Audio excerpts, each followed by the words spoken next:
إله إلا الله.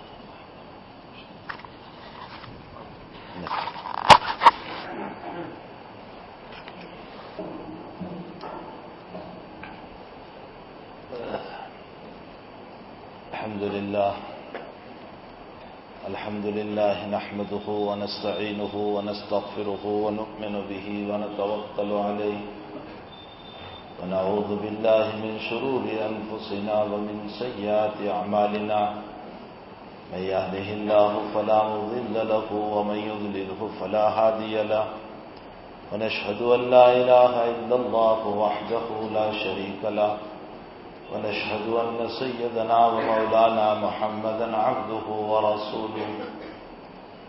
أما بعد، أعوذ بالله من الشيطان الرجيم. بسم الله الرحمن الرحيم.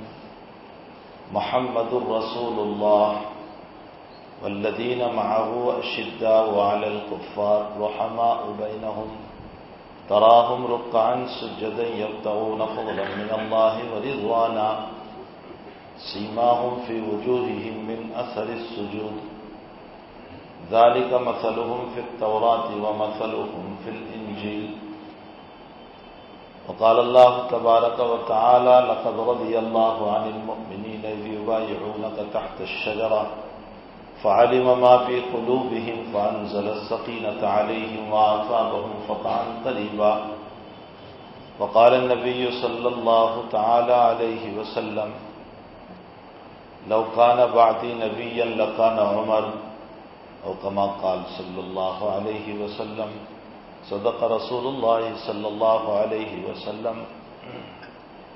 بزرگوں، بھائیوں، دوستوں، عزیزوں، اب تعالیٰ نے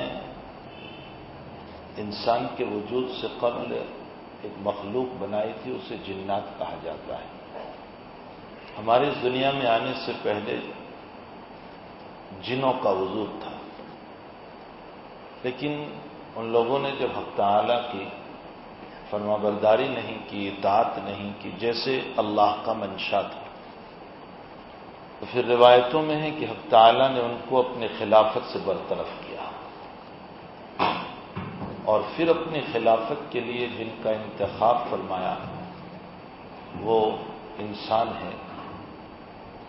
اور اس انسان میں سب سے پہلے جس انسان کو بنایا گیا وہ آدم علیہ السلام ہے. ساری کائنات میں ہر انسان کو حق تعالیٰ نے اپنی قدرت سے بنایا.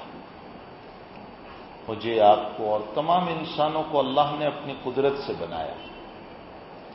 باپ نے دانہ کھایا، پھل کھایا، فروٹ کھایا، دودھ پیا، اس سے نطفہ تیار ہوا، وہ نطفہ ماں کے پیٹ میں گیا، اور پھر حق تعالیٰ نے اس نطفے کو ایک بہترین وجود عطا کیا، بہترین ایک صورت عطا کی، اور پھر اس میں حق تعالیٰ نے 4 مہینے گزرنے کے اوپر روح پھونکی. یہ سب اللہ کا امر ہوا. لیکن کائنات میں ایک شخصیت وہ ہے، ایک شخصیت جس کو اللہ نے اپنے ہاتھوں سے بنایا، اور وہ ہے آدم علیہ السلام. آدم کو اللہ نے اپنے ہاتھوں سے بنایا، اپنے ہاتھوں سے گھاڑا تیار کیا، اور پھر اس کے بعد آدم علیہ السلام کو وجود عطا فرمایا.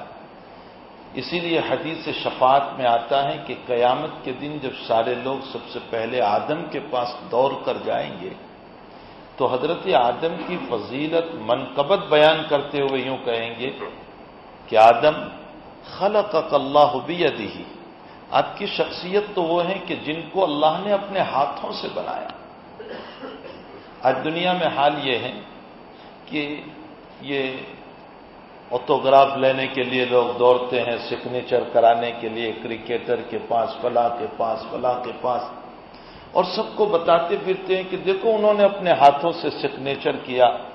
حالانکہ وہ بھی فانی سگنیچر کرنے والا، اور سگنیچر لینے والا بھی فانی، وہ بھی مرنے والا، ہم بھی مرنے والے، وہ بھی پیشاب کرنے والا، ہم بھی پیشاب کرنے والے، وہ بھی پخانہ کرنے والا، ہم بھی پخانہ کرنے والے، وہ بھی درد سر ہو تو پریشان، میں بھی درد سر ہوں تو پریشان. اس کو بھی بیماریاں آتی ہے، ہم کو بھی بیماریاں آتی ہے، لیکن اس نے اپنے ہاتھ سے ایک سگنیچر کیا تو اس کو محفوظ رکھتے ہیں اور سب کو بتاتے ہیں فلاں کھلاڑی نے میرے پاس ایک کاغذ ہے اس پر سگنیچر کیا، فلاں آدمی نے، کلکٹر نے، سی ایم نے، پی ایم نے اس پر سگنیچر کیا۔ ایک فانی مخلوق کی سگنیچر پر ہم پھولے نہیں سماتے، آدم علیہ السلام کو ساری کائنات کا مالک اپنے ہاتھوں سے بنا رہا ہے۔ آدم کی بہت بڑی فضیلت ہے یہ۔ پھر اب تعالیٰ نے آدم کو جب دنیا میں بھیجا تو دنیا میں بھیجنے سے قبل اللہ کو جب تک منظور تھا جنت میں رکھا، اور جنت میں تسکین کی ضرورت تھی، سکون کی ضرورت تھی، تو آپ کی تسکین اور سکون کے لیے حق تعالیٰ نے آپ کی بیوی پیدا فرمائی، جس کو حضرت حوا علیہ السلام کہا جاتا ہے۔ خواہ لوگ تاریخ بیان کرتے رہتے ہیں کہ جدہ میں ان کا مزار ہے اور ایک لمبا چوڑا مزار ہے، وہ بتایا جاتا ہے کہ یہ ہوا کا ہے، تاریخ کچھ نہیں بتاتی، اس ویسے ہی لال کتاب کی باتیں ہیں جو چلتی رہتی ہیں، ایسا کوئی وجود نہیں ہے تاریخ میں کہ وہ حضرت حوا کی قبر ہے۔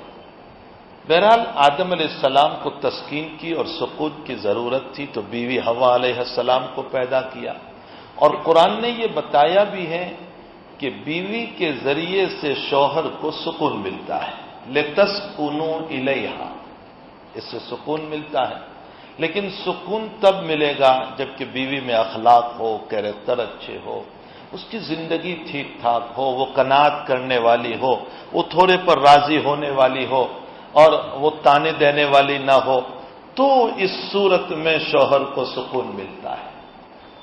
اور اگر اخلاق نہیں اچھے، اسی لیے میرے آقا صلی اللہ علیہ وسلم نے ایک عجیب و غریب بات ارشاد فرمائی، الدنیا کلھا متاع وخیر متاع الدنیا المرأۃ الصالحہ۔ متاع بولتے ہیں استعمال کی جانے والی چیز،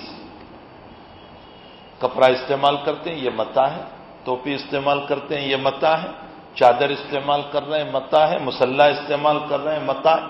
متاع اس کو بولتے ہیں جس کو استعمال کیا جاتا ہے۔ دنیا کی تمام چیزیں استعمال کی جانے والی ہے، عورت بھی استعمال کی جانے والی ہے، لیکن ان تمام استعمال کی جانے والی چیزوں میں اللہ کے نبی فرماتے ہیں بہترین چیز نیک عورت ہے، المرأۃ الصالحہ، نیک عورت۔ پھر حضرت نے نیک عورت کی تعریف فرمائی۔ کسی صحابی نے پوچھ لیا، اور پوچھا تو اچھا ہوا تاکہ اس کا تعارف بھی ہمارے سامنے آ جائے کہ نیک عورت کس کو کہتے ہیں۔ اس لیے کہ میں اور آپ، ہم تو شاید ہم سے کوئی پوچھتا کہ نیک عورت تو ہم یوں کہتے کہ جو گاڑی چلائے وہ نیک عورت ہے، المرأۃ الصالحہ ہوگی، یا ہے کہ جو بال کھلے رکھ کر کے چلے وہ المرأۃ الصالحہ ہوگی، یا ہے کہ جو فٹ اور چست لباس پہن کر کے برائیوں کو دعوت دے وہ المرأۃ الصالحہ ہوگی۔ اچھا ہوا اللہ کے حبیب نے بیان کر دیا، آقا صلی اللہ علیہ وسلم نے فرمایا مرأۃ الصالحہ وہ عورت ہیں کہ جب شوہر گھر میں آئے تو اپنی مسکراہٹوں سے استقبال کرے، اور شوہر گھر سے جاوے تو شوہر کا مال اور اپنی ذات ان دونوں کی حفاظت کرے۔ بہترین تعریف فرمائی، شوہر گھر میں آئے تو اپنی مسکراہٹوں سے استقبال کریں، شوہر گھر سے جائیں تو شوہر کا مال اور اپنی عزت، اپنی عفت، اپنا بدن، اس کی حفاظت کرے۔ اس کو کہا گیا المرأۃ الصالحہ، نیک عورت۔ اور میں نے ابھی مستورات میں ایک جگہ ایک بات کہی، میں نے کہا قرآن عورتوں پر دو طرح کا لفظ بولتا ہے، بعضوں پر بولتا ہے مرأۃن اور بعضوں پر بولتا ہے زوجہ۔ پہلے انبیاء کی یا پہلے لوگوں کی جو بیویاں تھیں قرآن نے اس کو مرأۃن سے تعبیر کیا۔ مرأۃن کا معنی بھی بیوی۔ قرآن میں اللہ فرماتے ہیں امرأۃ نوح، نوح کی بیوی، امرأۃ لوط، لوط کی بیوی، امرأۃ عزیز مصر، عزیز مصر کی بیوی، امرأۃ فرعون، فرعون کی بیوی۔ سب کی بیویوں کو امرأۃن کہا، لیکن ہمارے نبی علیہ السلام کی بیویوں کا جب قرآن میں تذکرہ آیا تو حق تعالی شانہ نے زوجہ کہا، یا ایھا النبی قل لازواجک، 4 جگہ پر ہے زوجہ کا لفظ، زوجہ کہا۔ امراتن کا معنی بھی بیوی، زوجہ کا معنی بھی بیوی، دونوں میں فرق کیا ہے؟ مفسرین نے لکھا ہے کہ امراتن اس بیوی کو کہتے ہیں جو نکاح میں آئی لیکن شوہر کی طبیعت کے موافق نہیں،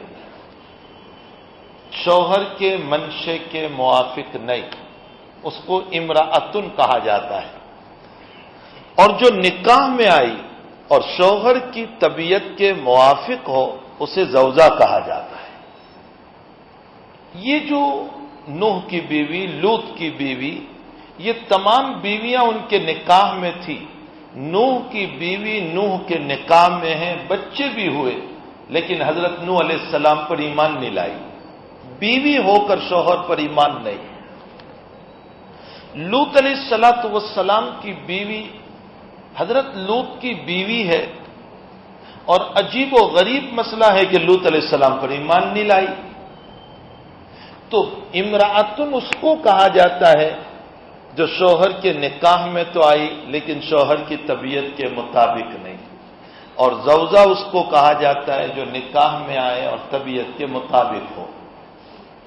اللہ کے نبی علیہ السلام کی تمام بیویاں طبیعت کے مطابق تھی، حضرت جیسے چاہتے تھے ویسے آپ کی بیویاں تھیں۔ مرض الوفات ہے، اللہ کے حبیب پاک صلی اللہ علیہ وسلم آخری بیماری میں ہیں، تو حبیبہ رضی اللہ تعالی عنہ کہنے لگی، اللہ کے حبیب میں دعا کرتی ہوں اللہ ایسا کیوں نہیں کرتے، میری صحت آپ کو دے دیں، آپ کی بیماری مجھے دے دیں، میں مر جاؤں آپ زندہ رہ جائیں۔ تو دوسری عورتیں بھی بیٹھی ہوئی تھی، شوکن جن کو کہا جاتا ہے، تو یوں اشارہ کیا، ہاں بہت بڑی محبت کی دعوے دار ہو گئی کہ اس طرح کی باتیں کر رہی ہے۔ اللہ کے حبیب نے دیکھ لیا، حضرت نے ارشاد فرمایا حبیبہ کی طرف کنکھیوں سے مت دیکھو، میری حبیبہ اس اپنے دعوے میں سچی ہے، اگر اللہ ایسا کرتا تو واقعتاً یہ موت کو پسند کرتی ہے اور مجھے جلانے کو پسند کرتی ہے۔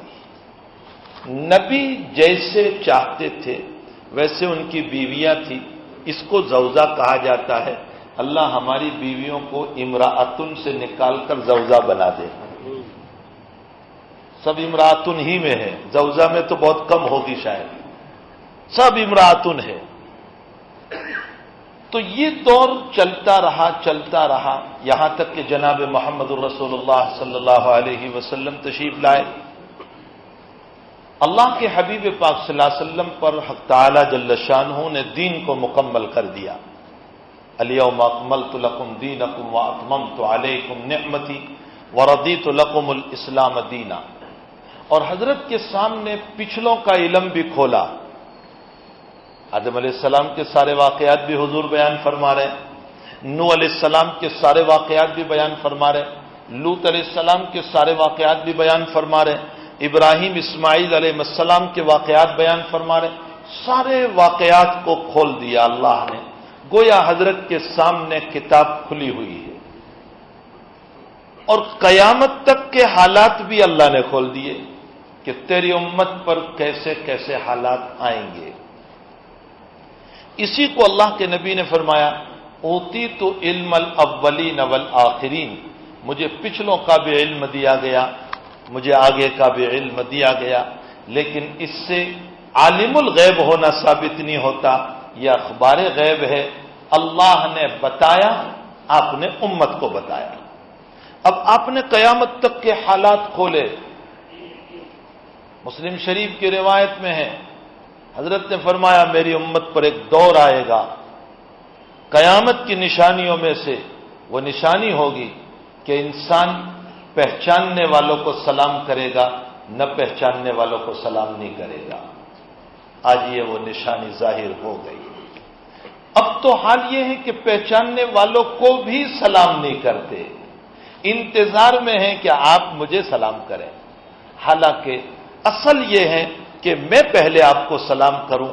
اللہ کے نبی علیہ السلام صحابہ کو خود سلام فرماتے تھے، بلکہ اللہ نے قرآن میں حکم دیا، میرے محبوب دیکھیں یہ تیرے صحابہ مخلص ہیں، وَلَا تَعْدُ عَيْنَاكَ عَنْهُمْ، تیری نگاہیں اپنے صحابہ سے ہٹنے نہ پائیں۔ یا ابو جہل، ابو لہب، عتبہ، شیبہ یہ ایمان نہیں لاتے تو ان کی لالچ نہ کرنا، یہ مخلص تیرے غریب صحابہ ہیں، تو انہی کو اپنے قریب رکھنا۔ اور ساتھ ساتھ فرمایا پیغمبر ان کے سلام کرنے سے پہلے تم اس کو سلام کرنا۔ یہ آیت اتری ہے قرآن میں۔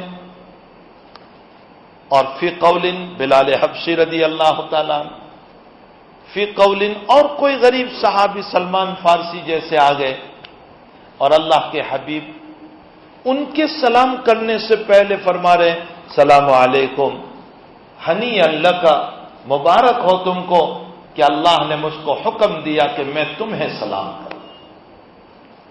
فقہا نے ایک مسئلہ لکھا ہے کہ واجب کا ثواب زیادہ ہے سنت کے مقابلے میں، بھائی واجب کا ثواب زیادہ ہوتا ہے سنت کے مقابلے میں، لیکن یہاں سلام کا مسئلہ بڑا عجیب و غریب ہے کہ سلام کرنا سنت اور جواب دینا واجب، لیکن سلام کرنے کی سنت ادا کرنے پر ثواب زیادہ ہے جواب دینے کا وجوب ادا کرنے کے مقابلے میں۔ اس لیے کہ جب ہم ایڈوانس میں سلام کرتے ہیں، پیشگی سلام کرتے ہیں، سلام میں پہل کرتے ہیں، تو ہے تو سنت لیکن نفس ٹوٹتا ہے، تکبر ٹوٹتا ہے، غرور ٹوٹتا ہے، اور غرور کا ٹوٹنا اللہ کو پسند ہے، تکبر کا ٹوٹنا اللہ کو پسند ہے۔ یہ آئینہ ہے، وہ آئینہ شکستہ اگر ہے تو محبوب تر ہے، یہ وہ آئینہ ہے۔ دنیا کے تمام آئینے، شیشے، کانچ ٹوٹ جانے سے سیکنڈ ہینڈ ہو جاتے ہیں، ویلیو اس کی ختم ہو جاتی ہے، لیکن دل کا آئینہ وہ آئینہ ہے کہ اگر تم نے اس کو تواضع کے ہتھوڑوں سے توڑ دیا تو اس کی ویلیو اللہ کے وہاں بڑھ جاتی ہے۔ تمام چیزوں کی ویلیو سیکنڈ ہینڈ ہونے کے بعد گھٹتی ہے، لیکن اس کو توڑنے پر، اس کو سیکنڈ ہینڈ بنانے پر اللہ کے وہاں اس کی ویلیو بڑھ جاتی ہے۔ اسی لیے مشکات شریف کی روایت میں ہے کہ جب گنہگار کے آنسو، ندامت کے آنسو، گناہوں پر رونے والے کے آنسو اللہ کے دربار میں پہنچتے ہیں تو حدیث قدسی میں ہے اللہ جل شانہ اپنے فرشتوں سے کہتے ہیں کہ ان آنسوؤں کا اسٹاک کرو، اس کو جمع کرو۔ میں نے اور آپ نے سمجھا کہ یہ آنسو بہ گئے، رومال میں پوچھ لیے ختم ہو گئے، ختم نہیں ہوئے، اللہ کے وہاں محفوظ ہو گئے۔ فرمایا اس کا اسٹاک کرو، اسے محفوظ کرو۔ کیوں محفوظ کرو؟ فرمایا اس لیے محفوظ کرو کہ میرے وہاں سب کچھ ہے، تکبر اس کے پاس ہے، اور برائی اس کے پاس ہے، مقام اس کے پاس ہے، حیات اس کے پاس ہے، موت اس کو نہیں آتی، اور ہر وقت صحت اس کے پاس ہے، بیماری اس کو نہیں، اور ہر وقت کبر اس کی شان ہے، برائی اس کی شان ہے، تمام چیزیں اللہ کے پاس ہے، لیکن ایک چیز اللہ کے پاس نہیں ہے، اور وہ چیز ہے تواضع۔ تواضع اللہ کے پاس نہیں۔ تواضع وہ کرے جس کو مرنا ہو، تواضع وہ کرے جس کو بیمار ہونا ہو، تواضع وہ کرے جس پر غریبی آتی ہو، تواضع وہ کرے جس پر حالات آتے ہو۔ اللہ پر حالات نہیں تو تواضع کی ضرورت بھی نہیں۔ اللہ کہتا ہے میرے وہاں تواضع نہیں، یہ تواضع والے آنسو آ رہے ہیں، ان کی قدر کرو، اور قدر کرنے کے بعد اس کو اسٹاک کرو۔ یہ میرے نزدیک اتنے قیمتی ہے کہ اگر اس کو میں جہنم میں ڈال دوں تو اس کے ذریعے سے جہنم کی آگ بجھ سکتی ہے۔ یہ ہے قدر، یہ ہے تواضع، یہ ہے انکساری۔ تو جناب محمد رسول اللہ صلی اللہ علیہ وسلم پر حق تعالی نے اپنی نبوت کو ختم کر دیا اور ان کو آخری نبی بنایا، اور ان کو وہ صحابہ عطا فرمائے، وہ رفقا عطا فرمائے، وہ ساتھی عطا فرمائے، وہ جماعت عطا فرمائی کہ اللہ اکبر، جس جماعت کا کیا کہنا، وہ بلند و بالا جماعت ہے کہ اس جماعت کی قسم اللہ آسمانوں پہ کھا رہا ہے۔ میرے اور آپ کے باب میں کوئی گارنٹی نہیں ہے کہ ہم جنت میں جائیں گے، لیکن صحابہ کے باب میں گارنٹی ہے۔ قرآن نے کہہ دیا رضی اللہ عنہم ورضوا عنہ، اللہ ان سے راضی، وہ اللہ سے راضی، اللہ ان سے راضی، وہ اللہ سے راضی۔ پھر صحابہ کرام کی جماعت، حضرت شاہ عطا اللہ صاحب بخاری رحمۃ اللہ علیہ، بہت بڑے آدمی گزرے سرزمین ہند پر اور آزادی ہندوستان میں، آپ نے بہت حصہ لیا۔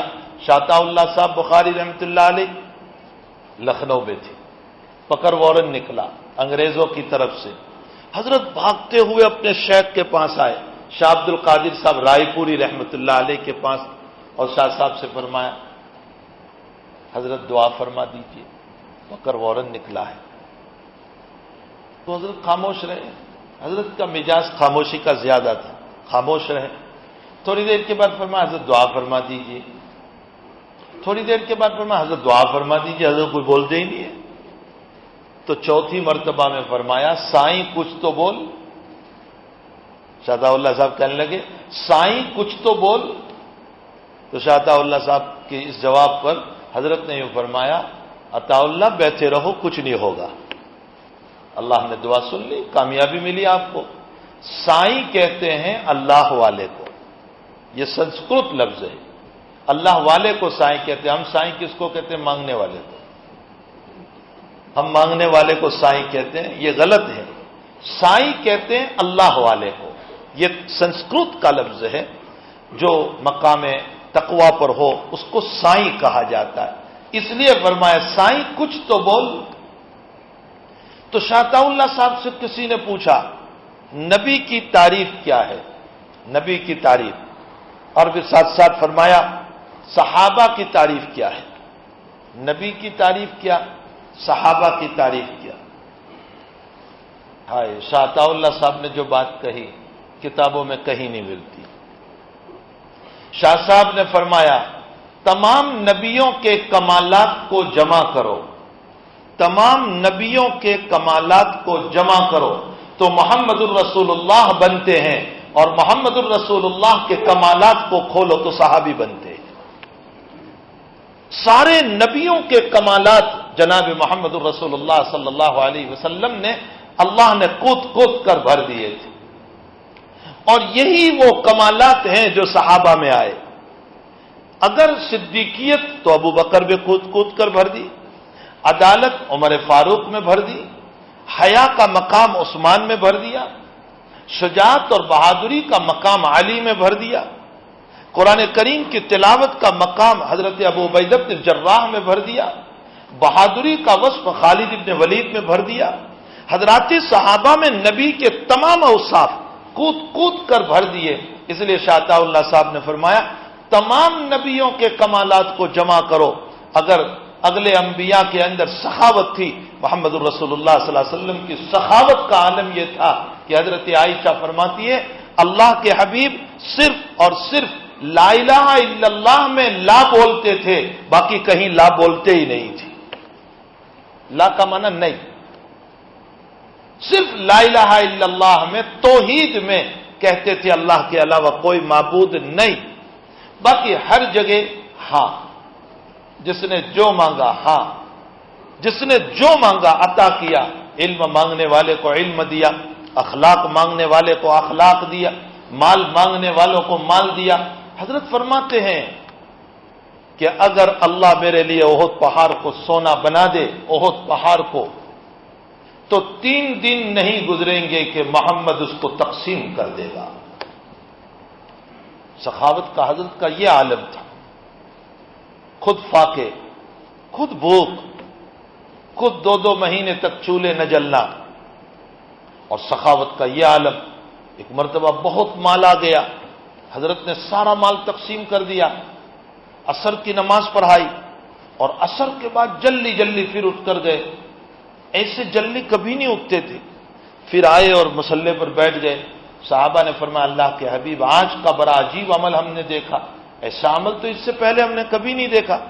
حضرت نے فرمایا جو بحرین سے مال آیا تھا وہ سارا مال تقسیم کر چکا، 1 درم یا 1 دینار وہ ایک کونے میں رہ گیا تھا. مجھے نماز میں خیال آیا کہ وہ 1 دینار یا 1 درم رہ گیا ہے، تقسیم کرنا باقی ہے. کہیں ایسا نہ ہو کہ محمد کی موت ہو جائے اور امت کا درم میرے سر پر باقی رہ جائے. تو میں اس کو تقسیم کرنے گیا، عائشہ کو کہہ کر آیا کہ اس کو دے دو.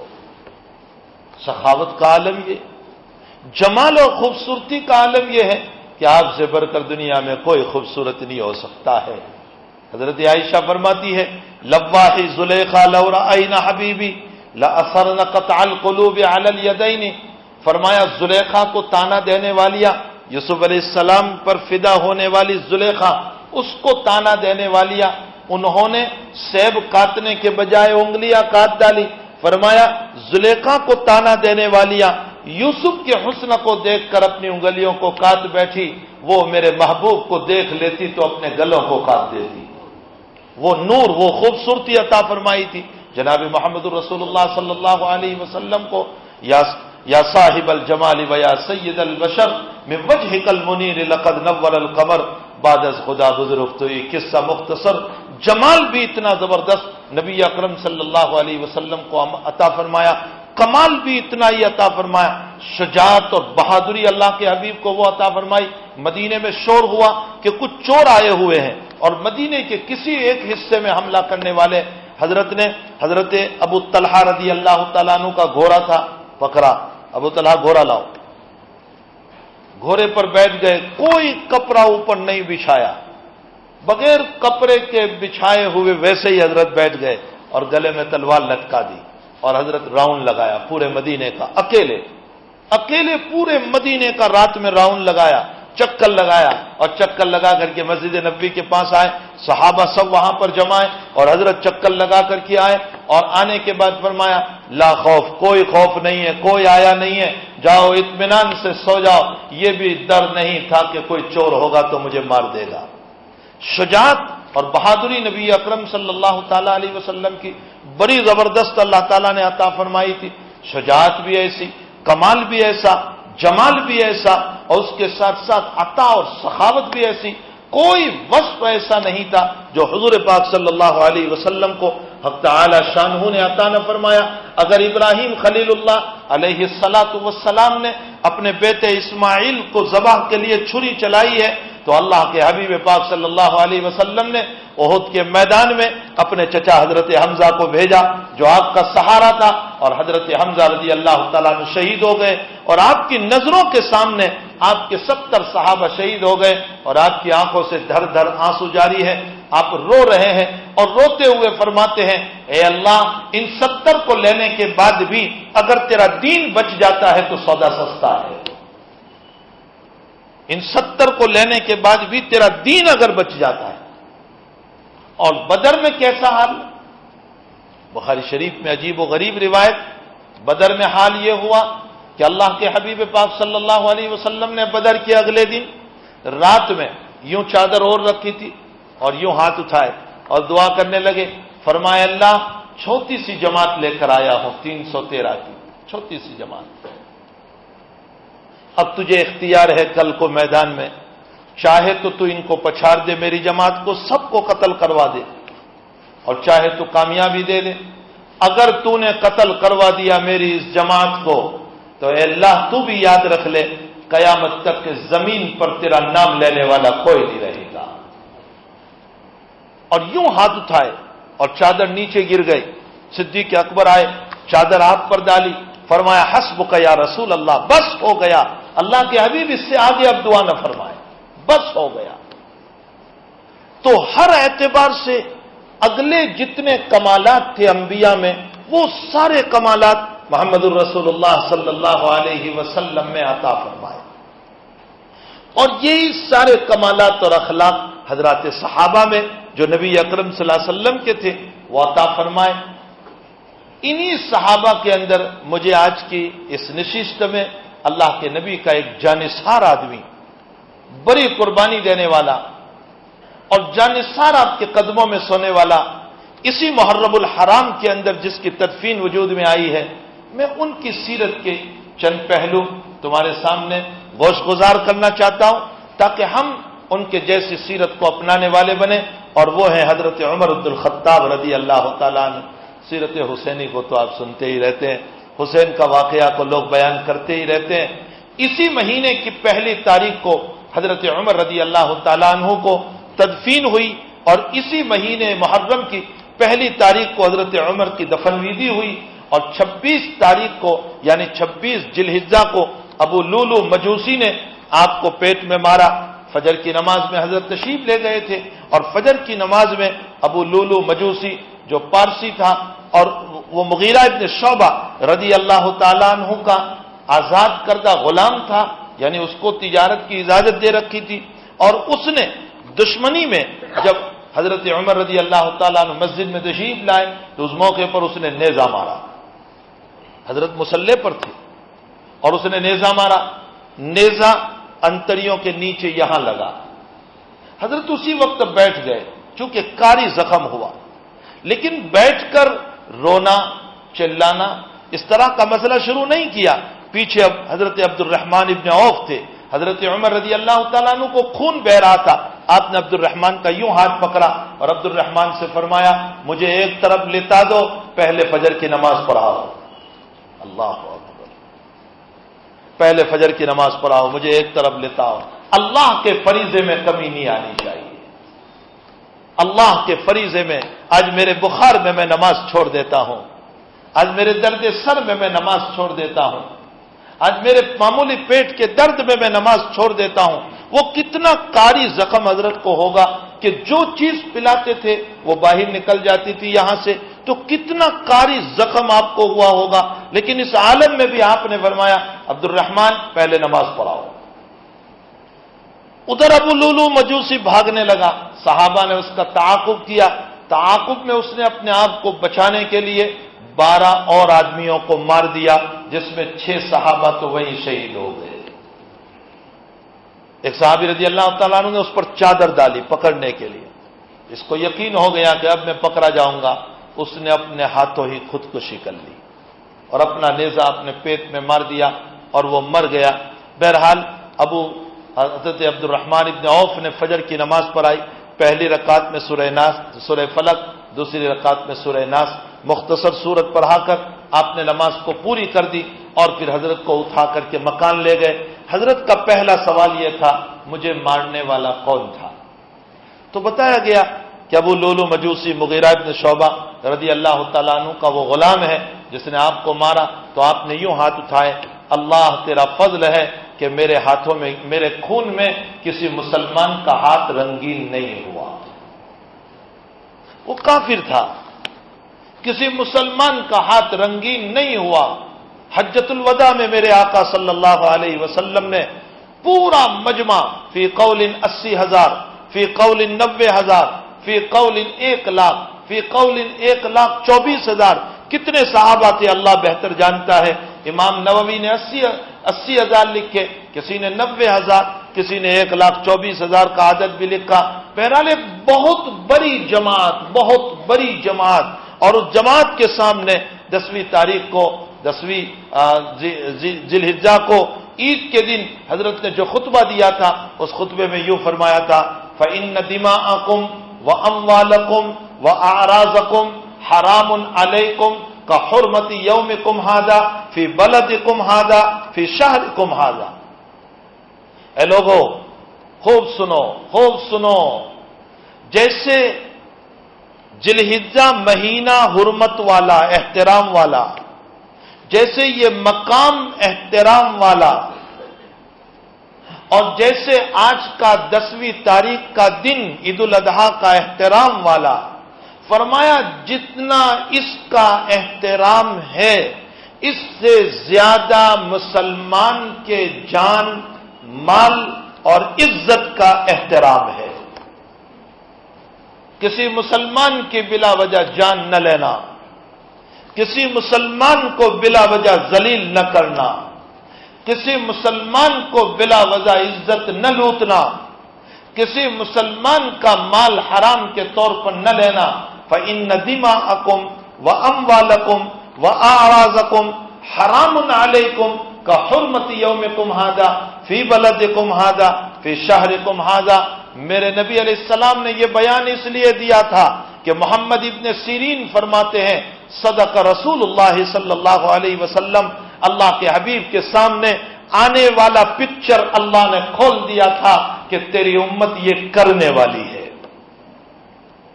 تیری امت یہ کرنے والی ہے، مارے گی لوگوں کو۔ روایتوں میں ہے قیامت کی نشانیوں میں سے ایک نشانی یہ ہے حرج عام ہو جائے گا۔ صحابہ نے فرمایا حرج کیا ہے یا رسول اللہ؟ تو اللہ کے حبیب نے فرمایا القتل، قتل عام ہو جائے گا، حتیٰ کہ اللہ کے نبی نے فرمایا اتنا عام ہوگا، اتنا عام ہوگا کہ مارنے والے کو پتہ نہیں کہ وہ کیوں مار رہا ہے اور مرنے والے کو پتہ نہیں کہ مجھے کیوں مارا جا رہا ہے۔ آج سیریا میں بم وسفوٹ ہو رہا ہے، 100 آدمی مر گئے، بم پھوڑنے والوں کو پوچھو تو نے کیوں ایسا کیا؟ مجھے نہیں معلوم۔ ان مرنے والوں کو اٹھا کر پوچھو کیوں مارے گئے؟ ہمیں نہیں معلوم۔ مصر میں بم پھوڑا جا رہا ہے، سیریا میں پھوڑا جا رہا ہے، ہندوستان میں پھوڑا جا رہا ہے، پاکستان میں پھوڑا جا رہا ہے، ایجپٹ میں پھوڑا جا رہا ہے، فلسطین میں ظلم ہو رہا ہے۔ پوری دنیا ظلم و بربریت سے بھر چکی ہے اور نہ قاتل کو پتا کہ میں کیوں مار رہا ہوں، نہ مقتول کو پتا کہ میں کیوں مر رہا ہوں۔ اللہ کے حبیب نے فرمایا قیامت کی نشانیوں میں سے ایک نشانی یہ ہے قتل عام ہو جائے گا، قتل عام ہو جائے گا۔ ریس لگا رہے بائک اور اسکوٹر کی اور اس میں آگے نکلنے والا کامیاب ہو رہا ہے اور اس کامیاب ہونے والے کو پیسے نہیں مل رہے ہیں، صرف پیسے کے نہ ملنے پر وہ اپنے بھائیوں کو مار رہا ہے اور بھائی کے رشتہ دار اس کو مار رہے ہیں، بس ایک مارنے کا سلسلہ چل پڑا ہے۔ اللہ کے نبی کے سامنے یہ ساری باتیں کھولی گئی تھی، اس لیے حضرت نے حجۃ الوداع میں فرمایا تم اپنے مسلمان بھائی کی جان کو نہ لینا، نمبر 2 ان کی عزت کو نہ لوٹنا، نمبر 3 مسلمانوں کے مال کو ناحق نہ کھانا۔ اس کا یہ مطلب نہیں ہے کہ غیر مسلم کا خون بلا وجہ جائز ہو جائے، غیر مسلم کا مال بلا وجہ جائز ہو جائے، غیر مسلم کی عزت بلا وجہ جائز ہو جائے۔ نہیں نہیں، اللہ کے نبی نے یہ جو مسلمان کی قید لگائی اس لیے کہ مسلمان کا پالا عام طور پر مسلمانوں سے پڑتا ہے، اس لیے مسلمان کا نام لیا، ورنہ نہ غیر مسلم کو مارنا ہے، نہ غیر مسلم کا عزت لوٹنا ہے، نہ غیر مسلم کے مال کو لوٹنا ہے۔ شریعت نے اس طرح کی اجازت نہیں دی ہے کہ تم جس طرح چاہے کسی کو مارتے رہو۔ انسان بحیثیت انسان قابل عزت ہے، انسان بحیثیت انسان قابل عزت ہے۔ حضرت مولانا احمد لاج صاحب دامت برکاتہم نے ایک عجیب و غریب بات مجھے سنائی۔ مولانا نے فرمایا کہ ہم حضرت کے ساتھ بمبئی پہنچے، بمبئی کسی صاحب کی تعزیت کرنا تھا، تعزیت جب وہاں ہوئی ہم نکلنے لگے تو ان کے بیٹے نے، مرحوم کے بیٹے نے یوں کہا کہ کھانا کھا کر جائیں، تو حضرت نے، حضرت انعام الحسن صاحب رحمۃ اللہ علیہ نے منع کر دیا، بہانہ کر دیا، عذر کر دیا، ہمیں آگے چلنا ہے۔ حالانکہ اسی مکان پر جب باپ حیات تھا تو حضرت اکثر وہاں کھایا کرتے تھے، حضرت جی رحمۃ اللہ علیہ وہاں کھایا کرتے تھے، لیکن اس مرتبہ عذر کر دیا۔ باہر نکلنے کے بعد مولانا احمد کہتے ہیں کہ مجھے کہا حضرت جی انعام الحسن صاحب نے فرمایا مولوی صاحب تم جانتے ہو میں نے کیوں منع کر دیا کھانے کو، میں نے کیوں عذر کر دیا؟ اس لیے کہ میراث تقسیم نہیں ہوئی ہے، میرے لیے کھانے کی اجازت نہیں ہے، میراث تقسیم نہیں ہوئی ہے۔ ایسا ہی ایک واقعہ مولانا نے بیان فرمایا، سہارنپور اسٹیشن پر ہم کھڑے تھے، سفر تھا حضرت جی کا، حضرت جی کو پیشاب کا تقاضا تھا، بہت شدید تقاضا، اور ٹرین آنے میں دیری تھی 10-15 منٹ کی، تو اور ایک ٹرین اسٹیشن پر کھڑی تھی۔ ہم نے حضرت جی سے کہا کہ حضرت اس میں استنجا فرما لے، حضرت نے فرمایا اس میں جو پانی بھرا ہوا ہے وہ اس میں ٹکٹ لے کر بیٹھنے والوں کے لیے ہے، میں نے اس کا ٹکٹ نہیں لیا ہے، اس لیے اس کے پانی کو استعمال کرنے کی مجھے اجازت نہیں ہے۔ پھر حضرت نے فرمایا بزرگ بننا آسان ہے، انسان بننا مشکل ہے۔ بزرگ بننا بہت آسان ہے، انسان بننا بڑا مشکل ہے۔ انسان کس کو کہتے ہیں؟ جو نبی نے اس حدیث میں فرمایا فَإِنَّ دِمَاءَكُمْ وَأَمْوَالَكُمْ وَأَعْرَاضَكُمْ حَرَامٌ عَلَيْكُمْ كَحُرْمَةِ يَوْمِكُمْ هَذَا فی بلدکم ھذا فی شہرکم ھذا، فرمایا کسی کا خون نہ کرو، کسی کو نہ مارو، کسی کی عزت نہ لوٹو، کسی کا ناحق مال نہ کھاؤ۔ اس کو کہا جاتا ہے انسان۔ صف اول میں نماز پڑھنا میرے لیے آسان ہے، لیکن کسی کے ناحق مال سے بچ جاؤں، یہ اس سے بھی بڑھ کر افضل ہوگا۔ بزرگیت آسان ہے، انسان بننا بڑا مشکل ہے۔ انبیاء کرام علیہ السلام نے انسان بنانے کے لیے دنیا میں تشریف لائے، اور اللہ کے نبی نے اپنے صحابہ کو انسان بنایا تھا، انسان بنایا۔ حضرت عمر رضی اللہ تعالیٰ عنہ فرماتے ہیں اللہ کا فضل ہے کہ میرے خون سے کسی مسلمان کا ہاتھ رنگین نہیں ہوا۔ حضرت عمر رضی اللہ تعالیٰ عنہ توحید کے بڑے متوالے، توحید کے خلاف قطعاً نہیں چلتے تھے۔ توحید تو رگ و ریشے میں آپ کے بری ہوئی تھی، اللہ کرے کہ وہ توحید ہمیں بھی نصیب ہو جائے۔ مقام حدیبیہ سے حضرت گزر رہے تھے، ایک درخت کے نیچے لوگ جمع ہو گئے۔ حضرت عمر نے پوچھا کہ یہ درخت کے نیچے لوگ کیوں جا رہے؟ فرمایا یہی وہ درخت ہے جس کے نیچے اللہ کے حبیب نے بیعت فرمائی تھی، بیعت رضوان۔ جب مکے والوں نے آپ کو عمرہ کرنے نہیں دیا تھا تو حضرت نے یہاں حضرات صحابہ سے بیعت لی تھی، تو لوگ بطور تبرک کے یہاں جاتے ہیں۔ حضرت نے فرمایا آج تبرک کے طور پر جا رہے ہیں، کل کو کہیں درخت کو سجدے کرنے والے نہ ہو جائیں۔ فرمایا درخت کو کاٹ دو۔ حضرت عمر رضی اللہ تعالیٰ عنہ نے اس درخت کو کٹوا دیا۔ احد کے میدان میں جب ناکامی ہوئی اور اس موقع پر ابو سفیان کامیاب ہوا اور لشکر لے کر واپس جانے لگا اور پہاڑ پر چڑھا ابو سفیان، تو اوپر سے پکارا اس نے افیکم محمد، تم میں محمد ہیں ابھی؟ حضرت نے فرمایا کوئی جواب نہ دو اس کا۔ پھر کہا افیکم ابو بکر، ابو بکر ہے تم میں؟ فرمایا کوئی جواب نہ دو۔ فرمایا افیکم عمر، عمر ہے تم میں؟ کہا کوئی جواب نہ دو۔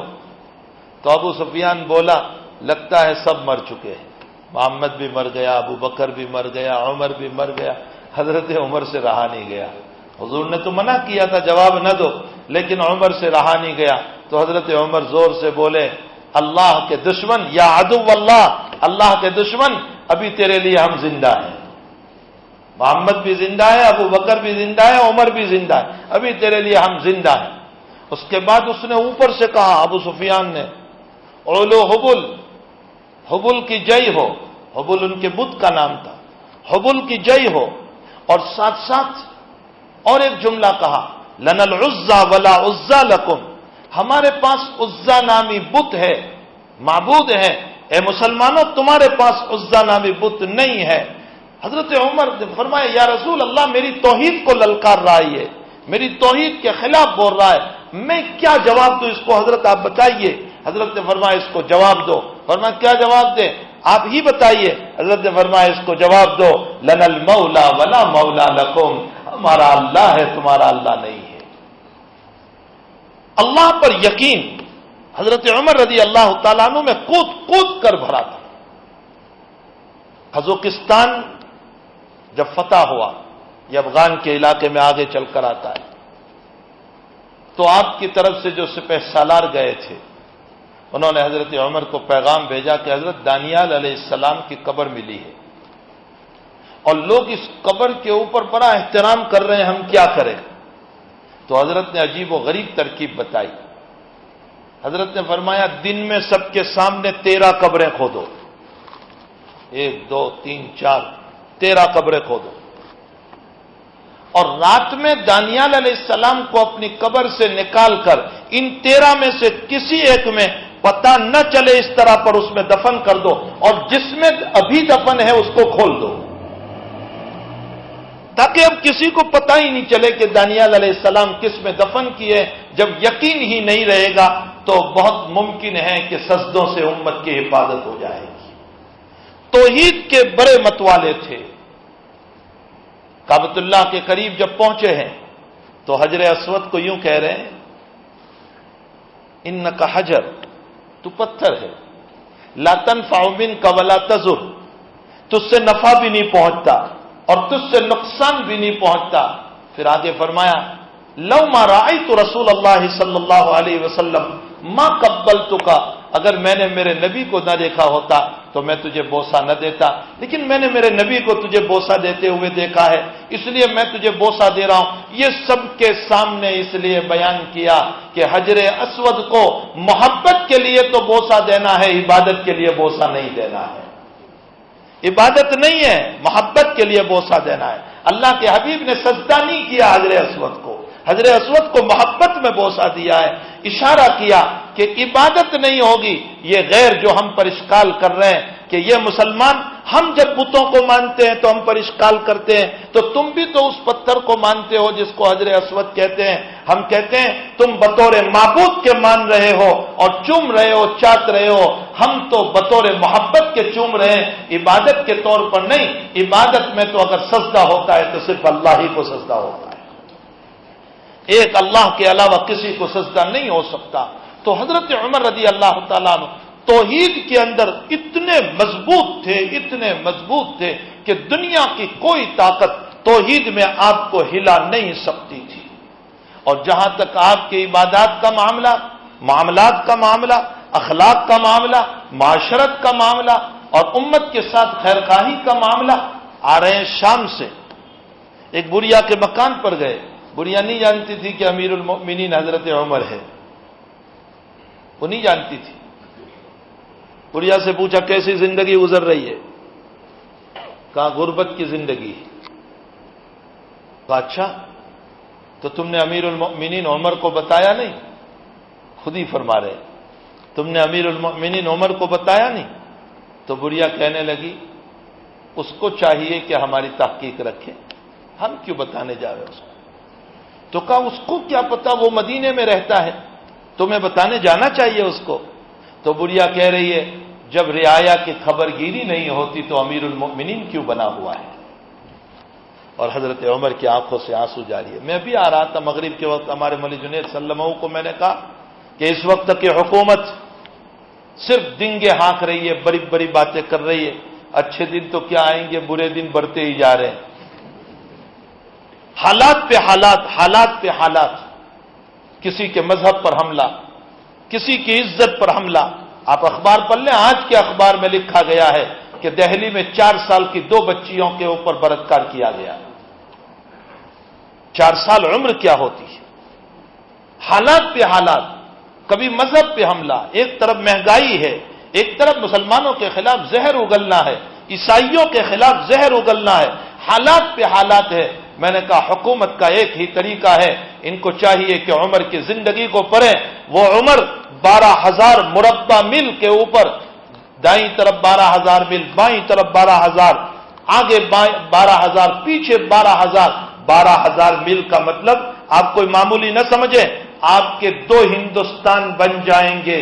اتنی بڑی زمین کے اوپر عمر اکیلا مدینے میں بیٹھ کر حکومت کر رہا ہے۔ کیوں؟ اس لیے کہ عمر میں اخلاص تھا، تقویٰ تھا، ورع تھا، پرہیزگاری تھی، اللہ سے رونا تھا، گر گرانا تھا۔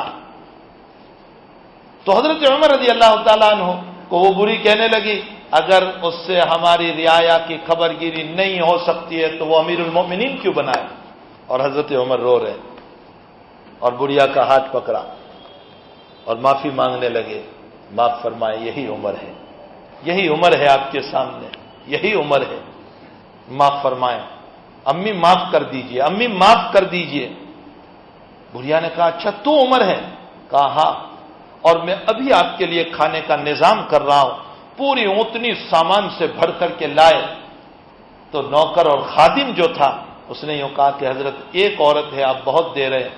فرمایا دینے دے مجھے، کہیں ایسا نہ ہو کہ قیامت میں اس کا ہاتھ ہو اور عمر کا گریبان ہو۔ یہ حضرت عمر کے وہ اخلاق،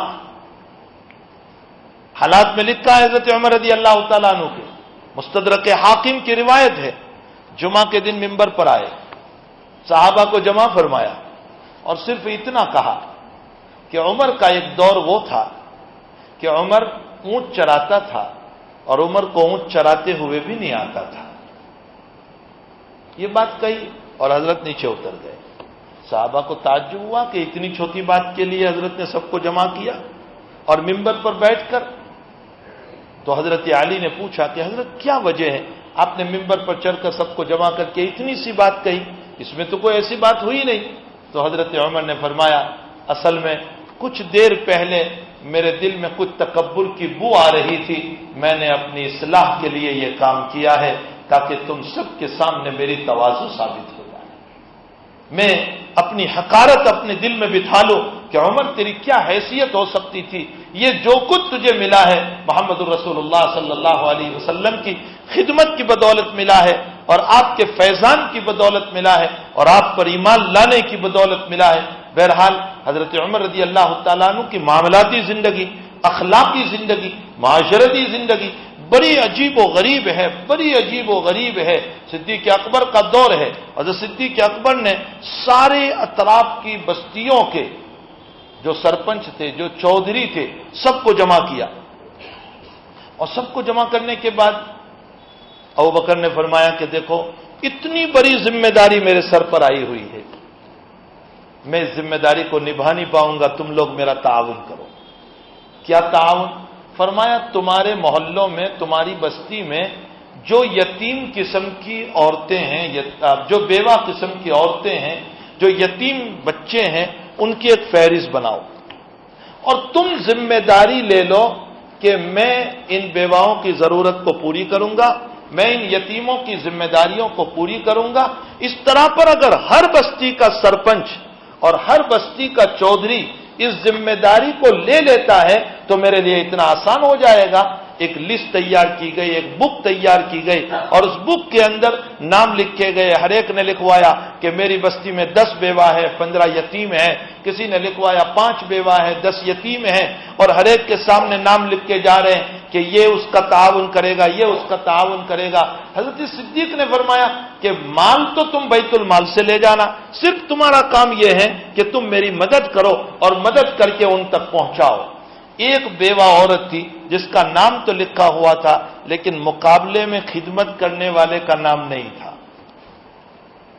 صدیق اکبر نے سوچا کہ یہاں کسی کا نام نہیں اور قریب میں ہے، مدینے میں ہے، تو ابو بکر خود ہی اس کی خدمت کر لے گا۔ حضرت عمر نے دیکھا کہ یہاں نام نہیں ہے اور اس عورت کو میں بھی جانتا ہوں، تو عمر خدمت کر لے گا۔ ادھر صدیق کے دل میں ہے میں کروں گا، ادھر عمر کے دل میں ہے میں کروں گا۔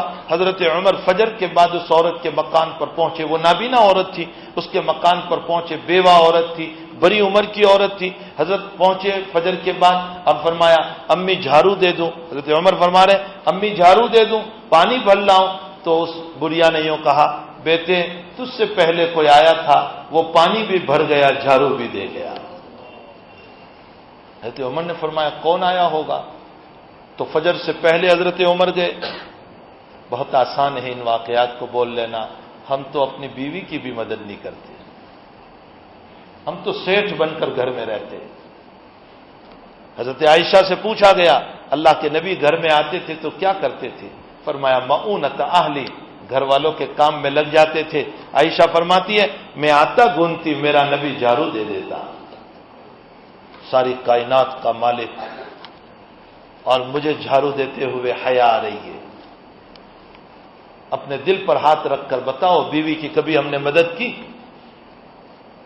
کیسے محبت پیدا ہوگی؟ ہم نے تو اس کو غلام بنایا، غلام بنایا۔ پرایوں کا خدمت کرنا تو بہت دور کی بات ہے۔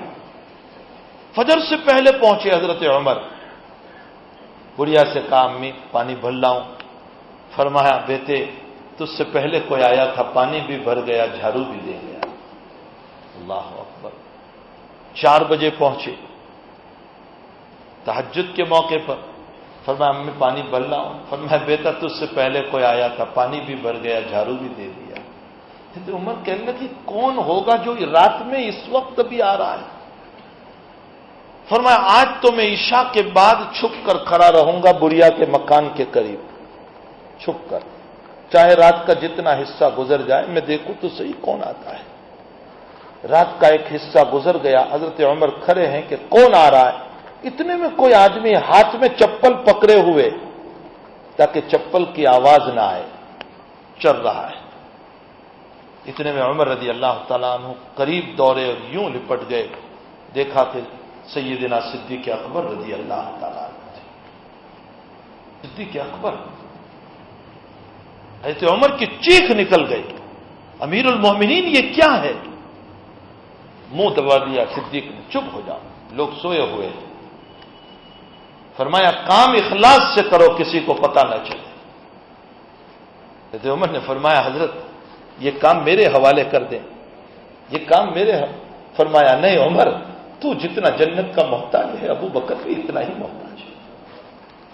آج مجھے میرے عالم پنے پر غرور ہے کہ میں سمجھتا ہوں مجھ سے بڑھ کر کام کرنے والا کوئی نہیں، میں بڑا جنتی ہوں. اللہ کا نبی جیسا اللہ کا نبی، یہی عمر جب حج کے لیے عمرے کے لیے جا رہے ہیں تو اللہ کے نبی نے فرمایا یا عمر لا تنسانا فی دعائے کا، عمر تم اپنے نبی کو دعا میں نہ بھولنا. کون کہہ رہا ہے؟ محمد الرسول اللہ صلی اللہ علیہ وسلم فرما رہے عمر تم اپنے نبی کو اپنی دعاؤں میں نہ بھولنا. میرے بھائیوں، ہمیں اپنی زندگیوں میں وہ اخلاق، وہ کیریکٹر، وہ زندگی جو ہمارے اسلاف نے، جو ہمارے صحابہ نے، جو ہمارے بزرگوں نے ہمیں عطا فرمائی ہے، ہمیں چاہیے کہ ہم اس زندگی کو اپنائیں، حضرات صحابہ کی زندگی کو پڑھیں. جس وقت آپ کو نیزہ لگا اور آپ بستر میں ہیں، ایک نوجوان آدمی، جوان، وہ آیا اور آنے کے بعد حضرت کی بڑی تعریف فرمائی اور حضرت کو یوں فرمایا حضرت آپ کی شخصیت تو وہ ہے کہ اللہ آپ سے راضی، آپ اللہ سے راضی. نبی اس دنیا سے گئے تو آپ سے راضی تھے اور نبی علیہ الصلوۃ والسلام آپ سے خوش تھے اور اللہ نے آپ کو بڑا مقام دیا. اسلام آپ کے ذریعے سے بہت پھیلا اور دور دور تک اسلام پھیلا. بڑی تعریف کی اس نے. حضرت عمر اس بیماری میں خون نکل رہا ہے، کچھ پی رہے ہیں وہ نکل رہا ہے اور اتنے روئے کہ ہچکیاں بن گئی. اور حضرت عمر نے جملہ فرمایا جو قیامت تک بخاری شریف میں چمکتا رہے گا. حضرت نے جملہ فرمایا یبن اخی، میرے بھتیجے، عرب میں چھوٹوں کو بھتیجا کہتے تھے، میرے بھتیجے میری تعریف نہ کر، میری تعریف نہ کر. میں کیا چاہتا ہوں؟ لا لی ولا علیہ. عمر نے فرمایا میں تو یہ چاہتا ہوں کہ اللہ میری نیکیوں کا بدلہ نہ دے تو نہ دے، کم سے کم اللہ میری پکڑ نہ کرے. میری نیکیوں کا بدلہ نہ ملے، وہ میری پکڑ نہ کرے. بس کیا ڈر رہے ہیں اللہ تعالیٰ سے، کیا خوف ہے اللہ تعالیٰ سے. حالانکہ یہ وہ صحابی ہے جن کو جنت کی بشارت اس زمین پر دی گئی، عشرہ مبشرہ میں سے. مجھے اور آپ کو جنت کی بشارت ملتی تو ہم نمازیں چھوڑ دیتے، مجھے اور آپ کو جنت کی بشارتیں ملتی ہم روزے چھوڑ دیتے، سخاوت چھوڑ دیتے، زکات چھوڑ دیتے، بد اخلاقیوں پر اتر جاتے، ظلم پر اتر جاتے. لیکن وہاں حال یہ ہے کہ جنت کی بشارت ملی ہے پھر بھی اللہ کا خوف لیے ہوئے گھوم رہے اور اللہ کا ڈر لیے ہوئے گھوم رہے کہ کہیں اللہ میری پکڑ نہ کرے. لا لی ولا علیہ، اللہ میری نیکیوں کا بدلہ نہ دے تو نہ دے، لیکن کم سے کم میری پکڑ نہ کرے. یہ وہ ذات بول رہی ہے جن کے متعلق اللہ کے نبی نے یوں فرمایا لو کان بعدی نبیا لکان عمر، میرے بعد اگر کوئی نبی ہوتا تو عمر نبی ہوتا. یہ وہ آدمی کہہ رہا ہے کہ جو زمین پر مشورہ دیتا ہے نبی کو اور اللہ عمر کے مشورے کو وہی بنا کر اتارتا ہے. 21 مسئلے ہیں، 21 کہ عمر نے مشورہ دیا اور اللہ نے وہی بنا کر اتارا. عمر ہی کی چاہت تھی کہ مقام ابراہیم کے پیچھے 2 رکعت نماز، طواف کے بعد کی جو 2 رکعت سنت ہے، 2 رکعت نماز مقام ابراہیم پر پڑھنا، نماز تو واجب ہے لیکن مقام ابراہیم پر پڑھنا سنت ہے. یہ حضرت عمر کی چاہت تھی اور حضور نے یوں فرمایا تھا عمر اللہ کی طرف سے مجھے کوئی حکم نہیں آیا، عمر کا مشورہ ہے اور اللہ آیت اتار رہا ہے واتخذوا من مقام ابراہیم مصلی. اے میرے محبوب اگر تیرے عمر کو یہ چیز پسند ہے تو تیرے اللہ کو بھی پسند ہے. عورتوں کے ازواج مطہرات کے پردے کا مسئلہ سب سے پہلے عمر نے رکھا تھا. اللہ کے حبیب آپ کی عورتیں بڑی قیمتی ہے، آپ کی ایک عورت پر الزام نبوت کی بدنامی ہے، آپ کی بیویاں پردے میں رہا کریں. اللہ تعالیٰ نے آیت اتار دی، کل ازواجک و بناتک ونساء المؤمنین یدنین علیہن من جلابیبہن، فرمایا صرف اور نبی کی بیویاں نہیں، پوری امت کی بیویاں جب بھی گھر سے نکلے تو پردہ ڈال کر نکلا کریں۔ عمر ہی کی چاہت کے اوپر اس آیت کا ایسے کئی واقعات ہیں کہ حضرت عمر رضی اللہ تعالیٰ عنہ کی چاہت ہوئی اور اللہ جل شانہ نے اس کو وحی بنا کر اتارا۔ اتنا بڑا اللہ کا صحابی، لیکن وہ اللہ سے اتنا ڈر رہا ہے اور دنیا سے جاتے جاتے بھی امر بالمعروف اور نہی عن المنکر کرتے جا رہے۔ وہی نوجوان جب واپس جانے لگا حضرت کی تعریف کر کے تو حضرت نے اس کو واپس بلایا، ادھر آؤ۔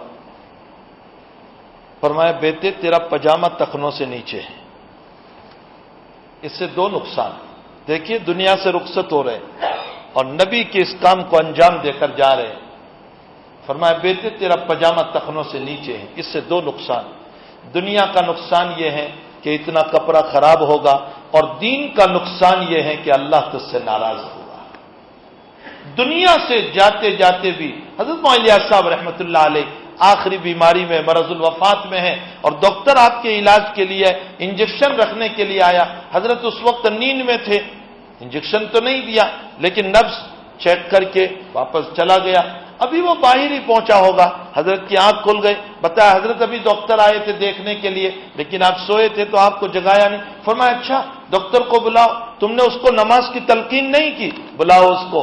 بلایا گیا، فرمایا ڈاکٹر صاحب نماز پڑھیو تاکہ اللہ تمہیں کامیابی عطا کرے۔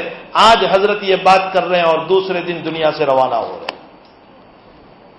یہ ہمارے اکابر کی زندگی ہے کہ جو دنیا سے جاتے جاتے بھی امر بالمعروف اور نہی عن المنکر کا، اور حضرت عمر صاف گو اتنے صاف بولنے والے تھے۔ ایک مرتبہ اللہ کے حبیب پاک صلی اللہ علیہ وسلم کے سامنے یوں فرمایا، بخاری شریف کی روایت کتاب الایمان والنذر میں حضرت عمر نے فرمایا اللہ کے حبیب آپ کی محبت سب سے زیادہ ہے مجھے، میری بیوی سے زیادہ، میرے بچوں سے زیادہ، سب سے زیادہ آپ کی محبت، لیکن میری ذات سے زیادہ آپ کی محبت نہیں۔ صاف صاف کہا اللہ کے نبی، میری ذات سے زیادہ آپ مجھے محبوب نہیں۔ تو اللہ کے حبیب نے فرمایا عمر تم مومن نہیں ہو سکتے ہو جب تک کہ تمہاری ذات سے بھی زیادہ میری محبت نہ ہو۔ تو حضرت عمر نے فوراً کہا الآن یا رسول اللہ، ادھر اللہ کے نبی نے محبت کا مطالبہ کیا اور ادھر عمر نے فرمایا اللہ کے رسول اب میری کیفیت یہ ہے کہ میری ذات سے بھی زیادہ آپ محبوب ہیں۔ یہاں بہت بڑا سوال ہو جاتا ہے کہ ابھی کہا اور فوراً محبت آ گئی اتنی دیر میں۔ صوفیہ تو جواب دیتے ہیں کہ نبی اکرم صلی اللہ علیہ وسلم کی توجہ ہوئی، لیکن ہر جگہ توجہ کے مسئلے نہیں ہو سکتے، بہت سے لوگ توجہ کرتے رہتے۔ حضرت تھانوی رحمۃ اللہ علیہ سے ایک صاحب نے معانقہ کیا زور سے، اور معانقہ کر کے فرمایا حضرت کچھ ڈال دیجئے، حضرت نے فرمایا بلغم ہے کہیں تو ڈال دو۔ ہر جگہ توجہات نہیں چلتی ہے، ہاں کچھ ہمیں بھی کرنا پڑتا ہے۔ اگر اس طرح پر بزرگوں کی توجہات سے کام بن جاتے تو پھر ہم بھی مقام ولایت پر پہنچ جاتے، ہمیں بھی کچھ کرنا پڑے گا، ہمیں اللہ کا خوف، اللہ کی خشیت، عبادت، ورع، تقوی، نماز کی پابندی، ہمیں بھی تو کچھ کرنا پڑے گا، صرف جو ہے توجہ سے کچھ نہیں ہوتا۔ وہاں تو ذات اقدس صلی اللہ علیہ وسلم کا مقام تھا، بہت بڑا مقام تھا، لیکن حضرات یہ تو صوفیہ کا جواب ہے کہ توجہ ہوئی اور فوراً زبان پر آ گیا۔ محدثین کہتے ہیں توجہ ووجہ کا مسئلہ نہیں، حضرت عمر رضی اللہ تعالیٰ عنہ کے دل میں اپنی ذات سے زیادہ ہی محبت تھی حضور کی، جب ہی تو عمر مار کھا کر بھی ایمان لے آئے تھے، محبت تھی پہلے سے، تو پھر منع کیوں کیا؟ فرمایا اصل میں حضرت عمر ذرا محبوب کی زبان سے بلوانا چاہتے تھے کہ خود محبوب یوں کہہ دے کہ عمر تیری ذات سے بھی زیادہ میری محبت ہونی چاہیے، تو حضرت عمر نبی کی زبان سے، محبوب کی زبان سے بلوانا چاہتے تھے، اور محبوب محبت کا مطالبہ کرتا ہے تو مزہ آتا ہے۔ اس لیے حضرت عمر رضی اللہ تعالیٰ عنہ نے سب کی محبت کو تو ظاہر فرمایا کہ باپ سے زیادہ محبوب اور میری بیوی سے زیادہ، میرے بچوں سے زیادہ آپ محبوب ہو، لیکن میری ذات سے زیادہ نہیں، تاکہ حضور یوں فرمائیں کہ نہیں میری ذات سے بھی زیادہ محبت ہونی چاہیے. اور جب حضرت نے فرما دیا تو حضرت عمر نے کہا پہلے ہی سے آپ کی محبت تو میرے دل میں ہے ہی، اب ظاہر کر دیا. تو حضرت عمر رضی اللہ تعالیٰ عنہ بڑے صاف ستھری بات کرنے والے تھے، صاف ستھری، ایچ پیچ والی بات نہیں. آج ہمارا مزاج ایچ پیچ والی بات کا ہو گیا، یوں گھمانا. اسی لیے قرآن نے شوہر کو جو یوں کہا ہے نکاح جب پڑھایا جاتا ہے اور جن 3 آیتوں کو سنایا جاتا ہے، یہ جو حدیث شریف پڑھتے ہیں نا نکاح کے موقع پر، اللہ کے نبی نے حدیث شریف نہیں پڑھی ہے. اللہ کے نبی علیہ السلام نے تو صرف 3 آیتیں پڑھی تھی. یہ حدیث شریف جو پڑھتے ہیں یہ ہمارے بزرگان دین پڑھتے چلے آئے. اور پھر بڑی عجیب بات ہے کہ نبی علیہ السلام نے 3 آیتیں پڑھی اور تینوں کی تینوں آیتوں کا تعلق تقوی سے ہے. تقوی کی آیتیں کیوں پڑھ کر سنائی جا رہی ہے دلہا کو؟ اس لیے سنائی جا رہی ہے کہ یاد رکھو تمہاری اگلی زندگی جو آنے والی ہے، اس زندگی کے اندر تقوی کو مد نظر رکھو گے تو تمہارا گھر جنت بنے گا. اور تقوی نہیں ہے، ایچ پیچ کی بات ہے. اسی لیے اس میں ایک آیت پڑھی جاتی ہے، یا ایھا الذین آمنوا اتقوا اللہ وقولوا قولا سدیدا. صاف ستھری بات کہو، صاف ستھری بات، ایچ پیچ والی بنا چرا کر کے بات نہیں کرنا چاہیے. ہمارا مزاج آج بناوٹی باتیں کرنے کا ہو گیا، بناوٹی بات. حضرات صحابہ کی زندگی کا ایک واقعہ سناؤں. بحرین سے مال آیا، مسجد میں سب ڈال دیا. اللہ کے حبیب کوئی گھر میں نہیں لے جاتے تھے، مسجد میں ڈلوا دیتے تھے. سارا مال مسجد میں ڈال دیا. فجر کی نماز کے لیے حضرت تشریف لائے، مصلی پر نماز پڑھائی. نماز کے بعد لوگوں کی طرف متوجہ ہو کر بیٹھے تو حضرت مسکرائے، اس لیے کہ سارے صحابہ اپنے محلوں کی مسجد کو چھوڑ کر، چنارواڑہ کو چھوڑا، تائیوارہ کو چھوڑا اور سب قوت اسلام میں آ گئے. تو محلے کی مسجد کو چھوڑ کر سب مسجد نبوی میں آ گئے. تو حضرت مسکرائے. حضرت کا مزاج کھٹی کڑی پینے والوں کا نہیں تھا کہ کبھی ساتھیوں سے مسکرا کر بات ہی نہیں کرتے. آج تو حال یہ ہو گیا کہ 4 چلے کیا جا کر کے آیا، گویا سب سے بڑا مبلغ وہی بن چکا ہے کہ بیوی کے ساتھ بھی ہنستا نہیں. اور مدرسے میں پڑھا کر کے آیا ہے کہ سارا بوجھ اسی کے سر پر آ چکا ہے کہ بیوی کے ساتھ بھی ہنستا نہیں. اللہ کے نبی علیہ السلام کا یہ مزاج نہیں تھا. حضرت دوستوں کے ساتھ بھی مسکرا کر ملتے تھے، محبت سے ملتے تھے، پیار سے ملتے تھے. اپنی بیویوں کے ساتھ بھی ہنسی مذاق کرتے تھے. حضرات صحابہ کے ساتھ بھی ہنسی مذاق کرتے تھے. ایک صحابی رضی اللہ تعالیٰ عنہ، یا رسول اللہ صلی اللہ علیہ وسلم اونٹنی دیجیے سواری کے لیے. حضرت نے فرمایا اونٹنی کا بچہ دوں گا. تو وہ صحابی کہنے لگے حضرت بچے پر سفر نہیں ہو سکتا ہے. تو حضرت نے فرمایا ثقلت قومک، تیری ماں تو اس کو روئے. ہر اونٹنی اپنے ماں کا تو بچہ ہی ہوتی ہے. بھائی وہ اونٹنی کتنی بڑی ہو جائے لیکن ماں کا تو وہ بچہ ہی ہے. حضرت نے ان کے ساتھ مزاح فرمایا. بخاری شریف میں ایک بری عورت آئی، اس نے آ کر فرمایا کہ یا رسول اللہ میں جنت میں جاؤں گی. حضرت نے فرمایا کوئی بری جنت میں نہیں جائے گی. تو وہ بری رونے لگی. تو حضرت نے فرمایا کوئی بری ہونے کی حالت میں جنت میں نہیں جائے گی، مطلب اللہ سب کو جوان بنا کر جنت میں لے جائے گا. تو حضرت مزاح بھی فرماتے تھے لیکن مذاق نہیں. مذاق کا معنی ہوتا ہے کسی کی تحقیر، حقارت، ذلتی. یہ مزاج نبی کریم صلی اللہ علیہ وسلم کا نہیں تھا. تو حضرت مسکرائے. فجر کے بعد دیکھا سارے لوگ یہاں چکے. تو حضرت نے فرمایا مجھے لگتا ہے کہ تم سب کو پتہ چل چکا ہے کہ مال آیا ہوا ہے. تو حضرات صحابہ نے ہماری طرح تکلف نہیں کیا، نہیں حضرت زیارت کے لیے آئے ہیں، مسافے کے لیے آئے ہیں، ملاقات کے لیے. کوئی تکلف. ہمارا حال تو یہ ہے حضرت زیارت کے لیے آئے ہیں، مسافے کے لیے آئے ہیں، ملاقات کے لیے آئے ہیں، اور پھر دھیرے سے اپنا مقصد رکھتے ہیں. کوئی تکلف نہیں صحابہ کا. صاف صاف صحابہ نے فرمایا جی حضرت ہمیں پتا چلا کہ مال آیا ہوا ہے اسی لیے ہم آئے ہیں. کتنی سادگی ہوگی حضرات صحابہ کرام، کیسے سادہ مزاج. قرآن نے اسی کو کہا وقولوا قولا سدیدا. صاف صاف بات کرو. صاف بات میں محبتیں بڑھتی ہے، تکلف والی باتوں میں محبتیں گھٹتی ہے. صاف باتوں میں ایک دوسرے سے دل میں نفرتیں دور ہوتی ہے، تکلف والی باتوں میں ایک دوسرے کی عداوتیں بڑھتی ہے. اس لیے قرآن نے کہا وقولوا قولا سدیدا، صاف بات کرنا چاہیے. تو حضرات صحابہ کا مزاج صاف بات کرنے کا ہے. اللہ کے نبی علیہ السلام نے بھی کیا فرمایا صحابہ کو، اچھا تم اسی مال کے لیے آئے ہو، محمد یہاں سے اس وقت تک نہیں اٹھے گا جب تک کہ سارا مال تم میں تقسیم نہ کر دے.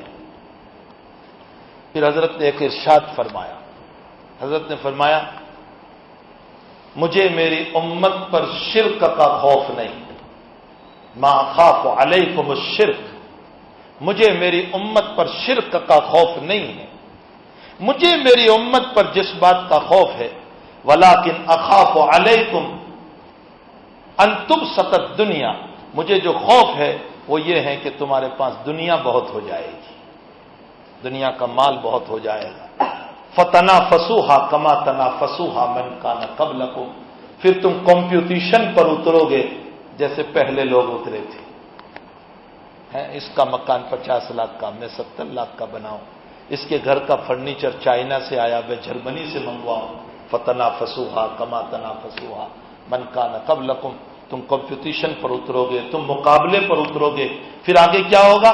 فتہلککم کما اہلکت من کان قبلکم، اللہ اکبر، اللہ کے نبی فرماتے ہیں پھر اللہ تمہیں ایسے ہلاک کرے گا جیسے اگلی قوموں کو ہلاک کیا تھا۔ یہ اللہ کے نبی نے نصیحت فرمائی مال کو تقسیم کرنے کے موقع پر۔ تو میرے بھائیوں، حضرات صحابہ کی زندگی بڑی سادہ زندگی تھی، بڑی سادہ زندگی، انہی میں حضرت عمر رضی اللہ تعالیٰ عنہ کی بڑی عجیب و غریب زندگی، رونے والی زندگی، اللہ کے سامنے گر گرانے والی زندگی، تقوی والی زندگی، پاکیزگی زندگی، اور نبی کے اوپر قربان ہونے والی زندگی۔ اور عجیب و غریب بات ہے، یہی وجہ ہے کہ نبی کے قدموں میں اللہ نے سونا بھی نصیب فرمایا۔ بخاری شریف میں ہے، حضرت عمر رضی اللہ تعالیٰ عنہ نے دعا فرمائی، اے اللہ مجھے تیرے نبی کے شہر کی موت دینا اور مجھے شہادت دینا، دو تمنا کی، مجھے تیرے نبی کے شہر کی موت دینا۔ میں نے ایک صاحب کو کہا کہ اللہ تمہیں مدینے کی موت دے، بہت عجیب و غریب لطیفہ ہو گیا وہ۔ پھر میں نے کہا اللہ تمہیں مدینے کی موت دے، کہا نہیں مولوی صاحب میرے گھر پہ مروں تو اچھا تھا کہ رونے والے زیادہ ہو۔ میں نے ان سے کہا مدینے کی موت اچھی ہے، تو وہ کہتے ہیں گھر پہ مروں تو اچھا ہے۔ تو کہا میں حضرت عمر نے دعا کی اللہ مجھے تیرے نبی کے شہر کی موت دینا، اور پھر فرمایا مجھے شہادت کی موت دینا، شہادت بھی نصیب ہوئی، ساتھ ساتھ مدینے کی موت بھی نصیب ہوئی، اور تیسرا انعام فرمایا اللہ نے نبی کے قدموں میں سونا نصیب ہوا۔ ولید بن عبد الملک کے زمانے میں حضرت عائشہ رضی اللہ تعالیٰ عنہ کی کمرے کی حجرہ شریفہ کی دیوار گر گئی، جس میں ابھی آرام فرمائے، دیوار گر گئی، تو وہ دیوار گرنے سے زمین تھوڑی سی کھل گئی، اب دیوار بنانا تھا تو زمین کھلی تو پاؤں نظر آئے، تو صحابہ ایک دم ڈر گئے کہ کہیں اللہ کے نبی کے پاؤں مبارک نہ ہو۔ اب کون بتائے کہ یہ کس کے پاؤں ہے؟ کوئی اس وقت وہ نہیں تھا کہ جنہوں نے نبی علیہ الصلوۃ والسلام کو دیکھا ہو، کون بتائے؟ حضرت عروہ رحمۃ اللہ علیہ بڑے محدث ہیں، حضرت زبیر ابن عوام رضی اللہ تعالیٰ عنہ کے بیٹے ہیں اور صدیق اکبر کے نواسے ہیں۔ انہوں نے پاؤں دیکھ کر فرمایا یہ حضور کے پاؤں نہیں ہے، عمر کے پاؤں ہیں رضی اللہ تعالیٰ عنہ۔ ولید بن عبد الملک کا زمانہ کب ہے؟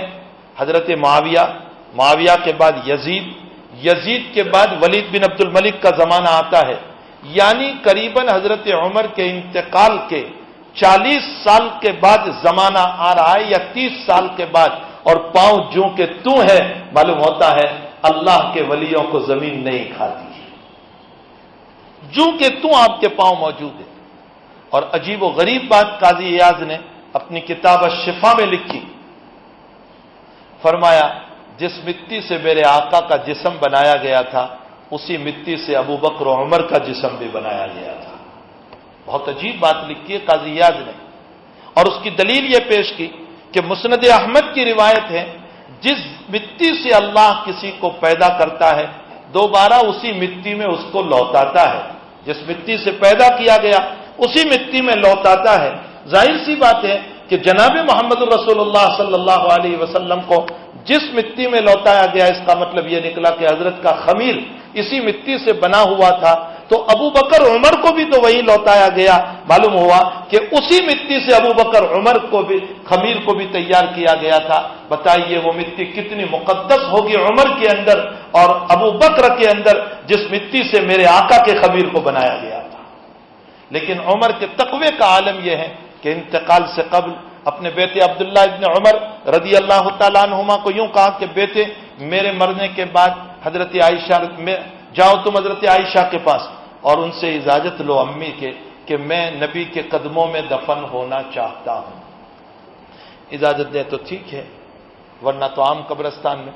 عبداللہ ابن عمر گئے اور جانے کے بعد حضرت ام المؤمنین عائشہ سے اجازت مانگی تو حضرت عائشہ نے فرمایا یہ جگہ تو میں نے اپنے لیے رکھی تھی، اس لیے کہ ایک میرے شوہر ہے نبی کریم صلی اللہ علیہ وسلم، ایک میرے باپ ہے ابو بکر، اور ایک جگہ میں نے اپنے لیے رکھی تھی، لیکن میں اپنے اوپر امیر المؤمنین کو ترجیح دیتی ہوں، میں عام قبرستان میں سوؤں گی.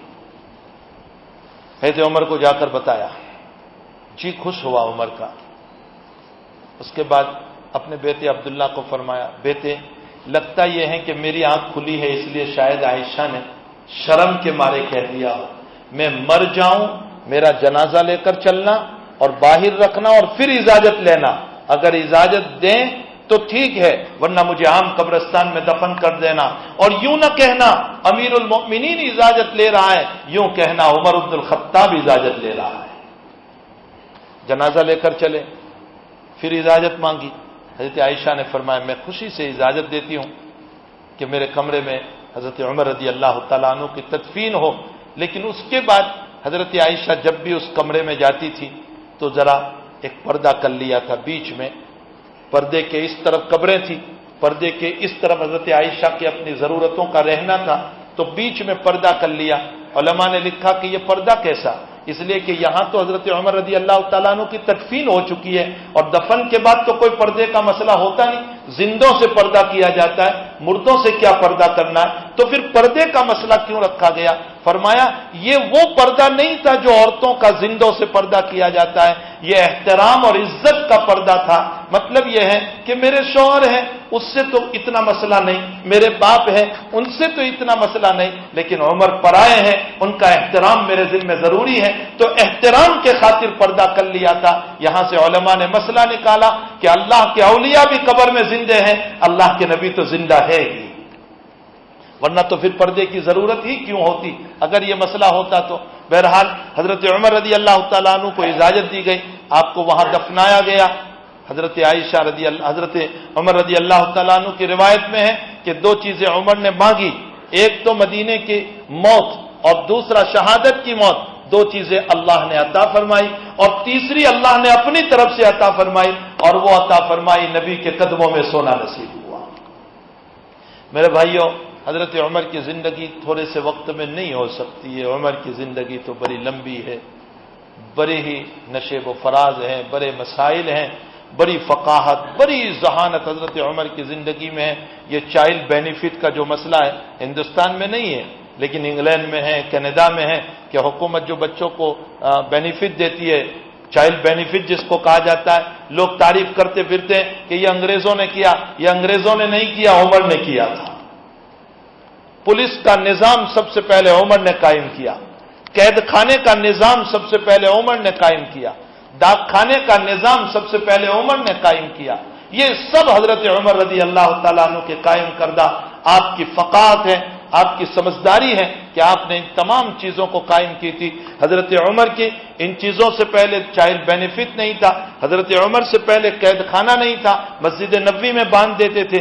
حضرت عمر سے پہلے شرطہ اور پولیس کا نظام نہیں تھا، حضرت عمر سے پہلے ڈاک خانے کا نظام نہیں تھا، اور اسلامی تاریخ کو بھی جس نے بنایا ہے وہ عمر رضی اللہ تعالیٰ عنہ ہے.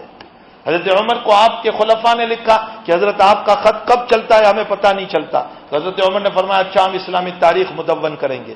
صحابہ کی میٹنگ بلائی اور میٹنگ بلا کر کے کہا کہ اچھا بھائی ہماری تاریخ کی ابتدا کب سے کرنی چاہیے؟ کسی نے کہا نبی اکرم صلی اللہ علیہ وسلم کی ولادت سے. تو حضرت عمر نے فرمایا حضور کی ولادت کی تاریخ میں بڑا اختلاف ہے. فرمایا حضور پاک صلی اللہ تعالی علیہ وسلم کی وفات سے. حضرت عمر نے فرمایا وفات سے اگر ہم اسلامی تاریخ کی ابتدا کریں گے تو ہر وقت وفات کا تذکرہ میرے نبی کی وفات امت کو رلائے گی، اس لیے وفات بھی نہیں. تو پھر صحابہ نے حضرت سے فرمایا حضرت آپ ہی بیان فرمائیے کہ کس سے ابتدا کی جائے. حضرت نے فرمایا اسلام کی فتوحات ہجرت سے ہوئی ہے، اس لیے ہمیں ہجرت سے اپنی تاریخ کی ابتدا کرنی چاہیے. اس لیے ہجری سن جو ہے حضرت عمر رضی اللہ تعالیٰ عنہ نے تاریخ قائم فرمائی. بہت سارے مسائل حضرت عمر نے اپنی فقاہت اور ذہانت سے قائم فرمائے. وہ اسی محرم کی پہلی تاریخ کو اللہ تعالیٰ کے حوالے ہوا اور روتا ہوا دنیا سے رخصت ہوا. اشرے مبشرہ میں سے ہیں. اور میں نے اسی مناسبت سے آیت پڑھی محمد الرسول اللہ والذین معہ اشداء علی الکفار رحماء بینہم. اس میں عمر کی طرف اشارہ, ابو بکر کی طرف اشارہ, اور لقد رضی اللہ عن المؤمنین, اللہ تعالیٰ راضی ہوا ان مسلمانوں سے جنہوں نے حدیبیہ میں بیعت کی. ان بیعت کرنے والوں میں حضرت عمر پیش تھے. اللہ ہم تمام کو حضرت عمر کی سیرت پر چلنے کی توفیق عطا فرمائے. آپ کی مبارک زندگی جیسے سنتوں کو آپ نے اپنایا, اللہ ہمیں بھی ان سنتوں کو اپنی زندگیوں میں اپنانے کی توفیق عطا فرمائے. اب تعالیٰ برائیوں سے ہماری حفاظت فرمائے, اخلاق رذیلہ سے حفاظت فرمائے, اور اخلاق فاضلہ ہم تمام کو اپنانے کی توفیق عطا فرمائے. یہ راندیر جو ہے یہ تو میری مادر علمی بھی رہی ہے. میں جامعہ حسینیہ ہی میں پڑھا ہوں. یہیں میں نے 7 سال گزارے, آج سے 28-29 سال قبل. اور ہم اکثر اسی مسجد میں نماز پڑھا کرتے تھے جب ہمارے استاد محترم حضرت مولانا گوڑا صاحب رحمۃ اللہ علیہ یہاں امام تھے, خطیب تھے, اور حضرت ہی ہر جمعہ کو خطبہ پڑھاتے تھے. اور سب سے پہلے جمعہ کی نماز یہیں ہوتی تھی. چنار والا, تائے والا, سب مسجدوں کے مقابلے میں سب سے پہلے جمعہ کی نماز یہیں ہو جاتی تھی. حضرت 1 بجے تو خطبہ شروع کر دیتے تھے اور جمعہ کی نماز بہت جلدی پوری. تو ہم طلبہ تھے تو ہم بھی یہی چاہتے تھے کہ جہاں جلدی ہو وہاں جلدی پڑھ لیں. تو ہم یہی نماز پڑھنے کے لیے جمعہ کے آ جاتے تھے. حضرت استاد محترم کے پیچھے ایک لمبی زندگی تک ہم نے یہاں پر نمازیں پڑھی, حضرت مولانا غورا صاحب رحمۃ اللہ علیہ کے پیچھے. بہرحال راندیر ہمارا مسکن رہا اور ہمیں یہی مادر علمی نے پالا پوسا اور 2 لفظ بولنے کے قابل بنایا. اس لیے ہمارا کوئی برائی اور کوئی ایسی شان نہیں ہے. ہم تو یہیں کے سپوت ہیں, پڑے ہوئے ہیں, اور جو کچھ باتیں ہم نے پڑھی ہے وہ یہیں سے لی ہے اور یہیں آپ کے حوالے کر رہے ہیں. اللہ مجھے بھی عمل کی توفیق عطا فرمائے. حضرت مولانا یعقوب صاحب رحمۃ اللہ علیہ دیکھیے بہت چھوٹی عمر میں چلے گئے لیکن بہت کام کر کے گئے. اللہ تعالیٰ ان کی قبر کو نور سے منور فرمائے. اور اکابر جو ہمارے یہاں تھے, ہمارے اساتذہ سب چلے گئے سوائے مولانا شبیر صاحب کے. سارے اساتذہ چلے گئے. حضرت مولانا احمد اللہ صاحب رحمۃ اللہ علیہ, مولانا بورسدی صاحب رحمۃ اللہ علیہ, حضرت مولانا اسماعیل موتا علیہ الرحمہ, اور جتنے اکابر تھے سب کے سب اللہ کے پیارے ہو گئے. حضرت اجمیری صاحب, مولانا عبد الغنی صاحب, مفتی عارف صاحب, یہ سارے کے سارے بھی اللہ کے پیارے ہو گئے. حضرت مفتی عبد الرحیم صاحب لاجپوری رحمۃ اللہ علیہ. ہمارا معمول تھا کہ ہر جمعرات کو ہم مغرب کی نماز حجیرہ میں پڑھتے تھے اور حضرت سے مسافہ فرماتے تھے, مسافہ کرتے تھے, دعا کرواتے تھے. حضرت اجمیری صاحب رحمۃ اللہ علیہ سے بھی مسافہ کرتے تھے, دعا کراتے تھے. تو بہرحال آپ کا راندیر جو ہے یہ ہمارا راندیر وہ بزرگوں کے اعتبار سے بھی مالدار ہے اور قبرستان کے اعتبار سے بھی مالدار ہے. اس لیے کہ قبرستان میں بھی بڑے اللہ والے یہاں سوئے ہوئے ہیں. اللہ تعالیٰ ہمیں بھی پیاری موت نصیب فرمائے. حضرت مولانا اصغر حسین صاحب جو آپ کے وہاں سوئے ہیں راندیر میں, مادر زاد ولی تھے, اللہ کے پیٹ سے ولی پیدا ہوا تھا. مولانا اصغر حسین صاحب راندیر تشریف لائے, یہیں بیمار ہو گئے اور یہیں پر حضرت کا پھر انتقال ہو گیا. حضرت کی زندگی بڑی عجیب و غریب, کسی موقع پر میاں اصغر حسین صاحب رحمۃ اللہ علیہ کی زندگی سناؤں گا. بڑے اللہ والے, ماں کے پیٹ سے ولی پیدا ہوئے تھے. ایسے بزرگان دین اس زمین کے نیچے سوئے ہوئے. اللہ ان بزرگوں کی برکت سے ہماری مغفرت فرمائے اور ہماری اولادوں کو نیک صالح بنائے. بہت سارے لوگوں نے دعاؤں کی درخواستیں کی ہے. ہمارے بھائی نے بتایا کہ بہت سارے لوگوں نے دعاؤں کا کہا ہے. اللہ سب کی جائز مقاصد کو پورے فرمائے, بیماروں کو شفا عطا فرمائے, اور پریشانیوں میں جو مبتلا ہے اللہ ہر ایک کی پریشانیوں کو دور فرمائے. میرے لیے بھی دعا کریں, اپنے لیے بھی دعا کریں, پوری امت کے لیے دعا کریں. اس وقت عرب میں, عجم میں ایک آگ لگی ہوئی ہے اور اس آگ کو اللہ کے علاوہ کوئی نہیں بجھا سکتا. کوئی دنیا کی سپر طاقت اس آگ کو نہیں بجھا سکتی ہے. اللہ ہی ان فتنوں کو دور کر سکتا ہے. آئے دن دیکھ لیجئے, سیریا ہے, مصر ہے, فلسطین ہے, ہزاروں کی تعداد میں لوگ مارے جا رہے ہیں. خون ایسے بہ رہا ہے جیسے ہم نالیوں میں پانی بہاتے ہیں. سیریا کا پوزیشن یہ ہے کہ کھانے کا نظام نہیں ہے اور وہاں کے مسلمان, وہاں کے علماء نے بلی کو ذبح کر کے کھانے کی اجازت دے دی ہے اور لوگوں نے بلی کو ذبح کر کے کھایا. ایسے حالات سے امت اس وقت دوچار ہے. ہمیں یقین ہے اصل میں کہ یہ ہمارے ہی کرتوتوں کی وجہ سے ہمارے اعمال بگڑ گئے، ہم اللہ کے نہیں رہے تو اللہ تعالیٰ نے کائنات کا نظام بگاڑ دیا۔ لیکن ہم پوری امت کی طرف سے خود معافی مانگتے ہیں اللہ سے کہ اللہ امت توبہ نہیں کرتی، ہم سب کی طرف سے توبہ کر رہے ہیں، اللہ تو معاف کر کے اب رحمت کے فیصلے فرما دے۔ وصلی اللہ علی نبی الکریم برحمتک یا ارحم الراحمین۔ درود شریف پڑھ لیجیے۔ الحمدللہ رب العالمین والعاقبۃ للمتقین والصلاۃ والسلام علی سید الانبیاء والمرسلین وعلی آلہ وصحبہ واتباعہ وازواجہ وذریاتہ واہل بیتہ واہل طاعتہ اجمعین۔ اللہم صلی وسلم دائما ابدا علی حبیبک خیر الخلق کلہم۔ اللہ ہمارے گناہوں کو معاف فرما، قصوروں سے درگزر فرما، سیاہ کاریوں سے معافی عطا فرما، جلی خفی ظاہری باطنی صغائر کبائر کو معاف فرما، امت کے بگڑے ہوئے حالات کو درست فرما۔ اللہ آج ہمارے دکھوں کو سننے والا کوئی نہیں رہا، جہاں جاتے ہیں مسلمان کہہ کر نکال دیا جاتا ہے۔ اللہ ہماری ٹوپی دشمنیوں کا ذریعہ بن گئی، ہماری داڑھی دشمنیوں کا ذریعہ بن گئی، ہمارا کرتا پجامہ دشمنیوں کا ذریعہ بن گیا۔ لوگوں نے ہمیں ذلتیوں کی نگاہ سے دیکھا، مسلمانوں پر ایسے حالات آئے ہوئے ہیں کہ بعض مسلمان تو یہ کہہ رہے ہیں کہ ایمان کے بجائے کافر بن جانا اچھا ہے۔ میرے مالک، لوگوں کے ایمان کے لالے پڑ چکے ہیں، اللہ تو رحم و کرم کا معاملہ فرما دے، رحم و کرم کا معاملہ فرما دے، رحم و کرم کا معاملہ فرما دے، درگزر کا معاملہ فرما دے۔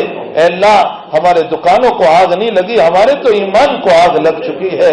اللہ ہمارے مکانوں کو آگ نہیں لگی، ہماری تو حیائیں جل چکی ہے، ہمارے اخلاق جل چکے ہیں۔ اے اللہ ہم نکمے بن چکے ہیں۔ اللہ ہمارے جوانوں کی زبان قرآن سے خاموش ہو گئی، گانوں سے عام ہو گئی، جوانوں کے کان اے اللہ قرآن کی تلاوت اور دین کے سننے سے غافل ہو گئے اور گائنوں سے بھر چکے ہیں۔ اے اللہ راتوں میں اٹھنا ختم ہو گیا، ناچنا عام ہو گیا، راتوں میں اٹھنا ختم ہو گیا، ناچنا عام ہو گیا۔ اے اللہ میرے مالک، ہماری بچیاں بھی ہاتھوں سے نکل گئی، ہمارے بچے بھی ہاتھوں سے نکل گئے، ہمارا جوان بھی آوارہ ہو گیا، ہماری بیٹیاں بھی آوارہ ہو گئی۔ اے اللہ غیر ہاتھ پکڑ پکڑ کر لے جا رہے ہیں اور مسلمان کچھ نہیں کر پا رہا ہے۔ میرے مولا ہمارے اولادوں کو نیک توفیق عطا فرما، تیری محبت عطا فرما، تیری محبت عطا فرما، تیری محبت عطا فرما، تیرے حبیب کی سچی محبت نصیب فرما، تیرے حبیب کی محبت نصیب فرما، تیرے حبیب کے طریقوں پر چلنے کی توفیق عطا فرما۔ اللہ ہماری بھی حفاظت فرما، ہماری نسلوں کی بھی حفاظت فرما، قیامت تک آنے والی اولادوں کی حفاظت فرما۔ اے اللہ جہاں جہاں مسلمان پریشان حال ہیں سب کی پریشانیوں کو دور فرما، ان حالات کو امن سے مبدل فرما، فتنوں کو ختم فرما، فتنوں کو ختم فرما، فتنوں کو ختم فرما۔ مسلمان پانی جہاز میں سوار ہوا، بہانے سے پانی جہاز کو بھی ڈوبا دیا گیا اور 300 مسلمان پانی کے نیچے چلے گئے، معصوم بچے چلے گئے۔ میرے اللہ تیری رحمت کب اترے گی؟ اللہ آپ ایک نگاہ رحمت فرما دیجئے، ایک نگاہ رحمت فرما دیجئے۔ اللہ جب ہم تیری رحمت مانگتے ہیں تو یوں کہتا ہوگا، اور نالائقوں اور غداروں اور بے نمازیوں اور میرے باغیوں تم میری رحمت مانگتے ہو، میری رحمت تو ابو بکر کو ملتی تھی، عمر کو ملتی تھی، عثمان کو ملتی تھی۔ صحیح ہے میرے مولا صحیح ہے، لیکن کہاں سے لائیں؟ وہ تو سب قبر میں جا چکے ہیں۔ جیسے بھی ہے ہم ہی ہے اللہ، جیسے بھی ہے ہم ہی ہے اللہ، جیسے بھی ہے ہم ہی ہے۔ فتنوں کے دور میں تیرا کلمہ تو پڑھ رہے ہیں، فتنوں کے دور میں توتی ہوئی نمازیں تو پڑھ رہے ہیں، فتنوں کے دور میں پیشانی تو رگڑ رہے ہیں۔ اے اللہ تجھے ان پیشانیوں کے رگڑنے کا واسطہ ہے، ان حالات کو امن سے مبدل فرما دے، امن سے مبدل فرما دے، امن سے مبدل فرما دے۔ اس بستی پر تیری خصوصی رحمتیں نازل فرما، فتنوں کو ختم فرما، وباؤں کو دور فرما، پریشانیوں کو دور فرما۔ اے اللہ جو اولادوں سے پریشان ہے ان کی پریشانیوں کو دور فرما۔ اے اللہ جو بیمار ہے شفائے دائمہ عطا فرما، جو مرحوم ہو چکے مغفرت فرما، سب کی قبروں کو نور سے منور فرما، سب کے درجات کو بلند فرما۔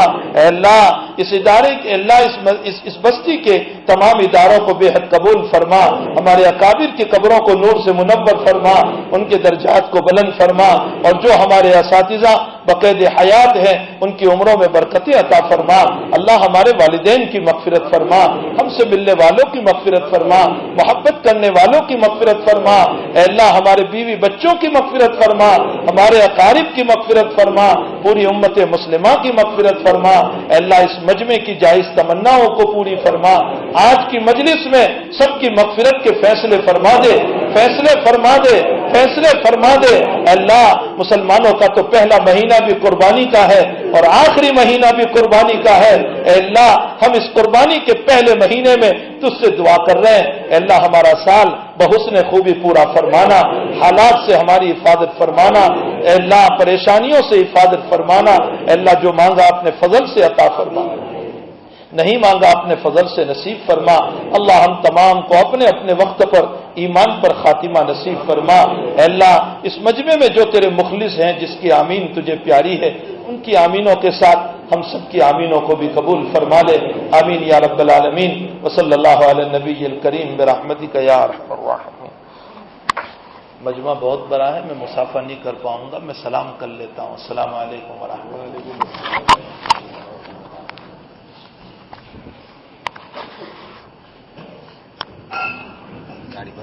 اللہ۔